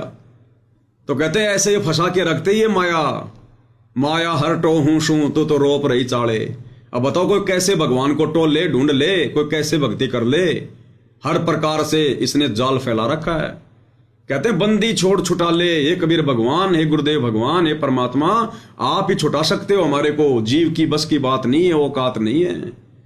तो आप और हमें आज उस बंदी छोड़ ने छुटा रखा है, नहीं तो पूरी दुनिया फंसी पड़ी है, राजा से लेकर रंक, पूरी दुनिया इसके जाल में फंसी पड़ी है। राम नाम निकट भी नहीं है उनके। मंदिरों में चले जाएंगे, मस्जिदों में चले जाएंगे, जब आएगा समय चुनाव का मुसलमानों के टोपी पहन लेंगे, हिंदुओं का जो है भगवा पहन लेंगे, कोई दीन धर्म नहीं इनका, और बाकी समय आपस में हिंदू मुसलमानों को लड़ाओ। तो परमात्मा कहते हैं सारा बखेड़ा काल का है। तो आप और हम भाई बहनों ने विचार करना चाहिए कि आप और हमारे ऊपर कैसे भगवान की रजा हुई बंदी छोड़ की, सतगुरु रामपाल जी की। इस भयंकर काल के जाल से, माया के जाल से गुरु जी ने आप और हमें कैसे बाहर निकाला। कहते हैं ये कार्य वो बंदी छोड़ ही कर सकता है, बंदी छोड़ छुटा ले। तो आज स्वयं वो बंदी छोड़ सारी सृष्टि का मालिक कबीर देव सतगुरु रामपाल जी धरती पर प्रकट है, और उनकी विशेष रजा से, उनकी मेहर से आप और हम भगत भाई बहन इस काल के जाल से बाहर हैं, इन बंधनों से दूर हैं। आज हमारी बुद्धि, हमारी सुरती काम कर रही है, नहीं तो पूरी दुनिया उलझी पड़ी है। सुबह घर से निकलते हैं, सारा दिन कोई झूठ बोलता है, कोई ठगी करता है, कोई पता नहीं कितना बैल और गधे की तरह मेहनत करता है। उन जिम्मेदारियों को पूरा करते करते मर जाते हैं। जिम्मेदारियां पूरी नहीं होती, भक्ति गई बाढ़ में। और थोड़ा बहुत समय मिला तो काल फिर मंदिर में, मस्जिद में, नकली संत गांव गांव में बैठा रखे हैं, तीर्थों पे, बर्तों पे, कावड़ में, इनमें उलझा के रखा हुआ है। तो इस भयंकर चक्रव्यूह से कैसे गुरुदेव भगवान ने आप और हमें बचाया, अपनी शरण में लिया, हमारी सुरती को ठिकाने लगाया, अनमोल भक्ति दी। तो इसके लिए हम भगवान का जितना धन्यवाद करें, जितना पूज्य गुरुदेव भगवान का धन्यवाद करें, उनकी महिमा करें भाई और बहनों, उतना थोड़ा है। इसलिए हमें बार बार ये मौका नहीं मिलेगा। ये असंख्य जन्मों के बाद में बिल्ली के भाग का छिक्का टूटता है। इसलिए परमात्मा कहते हैं, समझा है तो सिर धर पांव, बहुर नहीं ऐसा दाव। अगर तेरे समझ में आ गई है तो अब देरी मत कर, लेट मत कर, कुर्बान हो जा अपने गुरु जी की भक्ति पर और मर्यादाओं पर। संसार की तरफ देखना छोड़ दे। तो भाई और बहनों, हर प्रकार से गुरुदेव भगवान ने हमें सत्संगों के माध्यम से निर्देशित किया हुआ है, हमारा मार्गदर्शन किया हुआ है। हमारी बुद्धि गुरुदेव भगवान के उन सत्संगों में छुपे हुए संकेतों पर नहीं जा पा रही थी। इसलिए गुरुदेव भगवान ने फिर ये सत्संगतियां शुरू करवाई है, ताकि हम भगत भाई बहन फिर से रिवीजन करें उस कोर्स का, जो कोर्स गुरुदेव पूरा देकर हिसार जेल में जाकर बैठ गए हैं, कुछ अपने मिशन को आगे और गति देने के लिए। सतगुरु के बहुत सारे जो है वो प्रयोजन होते हैं। संसार कुछ भी कहे, संसार किस भी दृष्टि से देखे, वो संसार की अपनी दृष्टि है, आदि अधूरी उनकी दृष्टि है। हमने इस तत्व ज्ञान की दृष्टि से अपने भगवान को देखना है। तो परमेश्वर अपने मिशन को जो है वो गति देने के लिए और गुरु रूप में आए हुए परमेश्वर ने अपनी पहचान करवाने के लिए परमेश्वर ने ये लीला की है। इस बरवाला कांड के माध्यम से काल प्रेरित आत्माओं ने गुरु को मानुष मानकर अपनी मनमानियां करके अपने कर्म फोड़ लिए। और परमेश्वर भी यही देखना चाहता था कि इस घटना के माध्यम से मैं भी अपने हंसों की परीक्षा कर लूंगा, मेरे भक्तों की छटनी कर लूंगा। गरीब कच्चा हीरा किरच हो नहीं सहे घनमार, ऐसा ये मन हो रहा लेखा लेकर तार। तो ये सतगुरु रामपाल जी भगवान ये करतार लेखा ले रहा है। ये हमारी परीक्षा का समय है, भक्तों की छटनी का समय है। इस समय की गई गलती हमें असंख्य जन्म पीछे धकेल देगी, असंख्य जन्म पीछे। तो अब ये भाई बहनों के ऊपर है, उनके बुद्धि विवेक के ऊपर, उनके संस्कार के ऊपर है भाई और बहनों। तो गुरुदेव भगवान के आशीर्वाद से आज की सत्संगति में केवल इतना ही। फिर परमेश्वर मौका देंगे, फिर हाजिर होंगे। तब तक गुरुदेव भगवान हम सबको आज्ञा दें, आशीर्वाद दें, सद्बुद्धि दें। बंदी छोड़ सतगुरु रामपाल जी परमेश्वर जी की जय हो।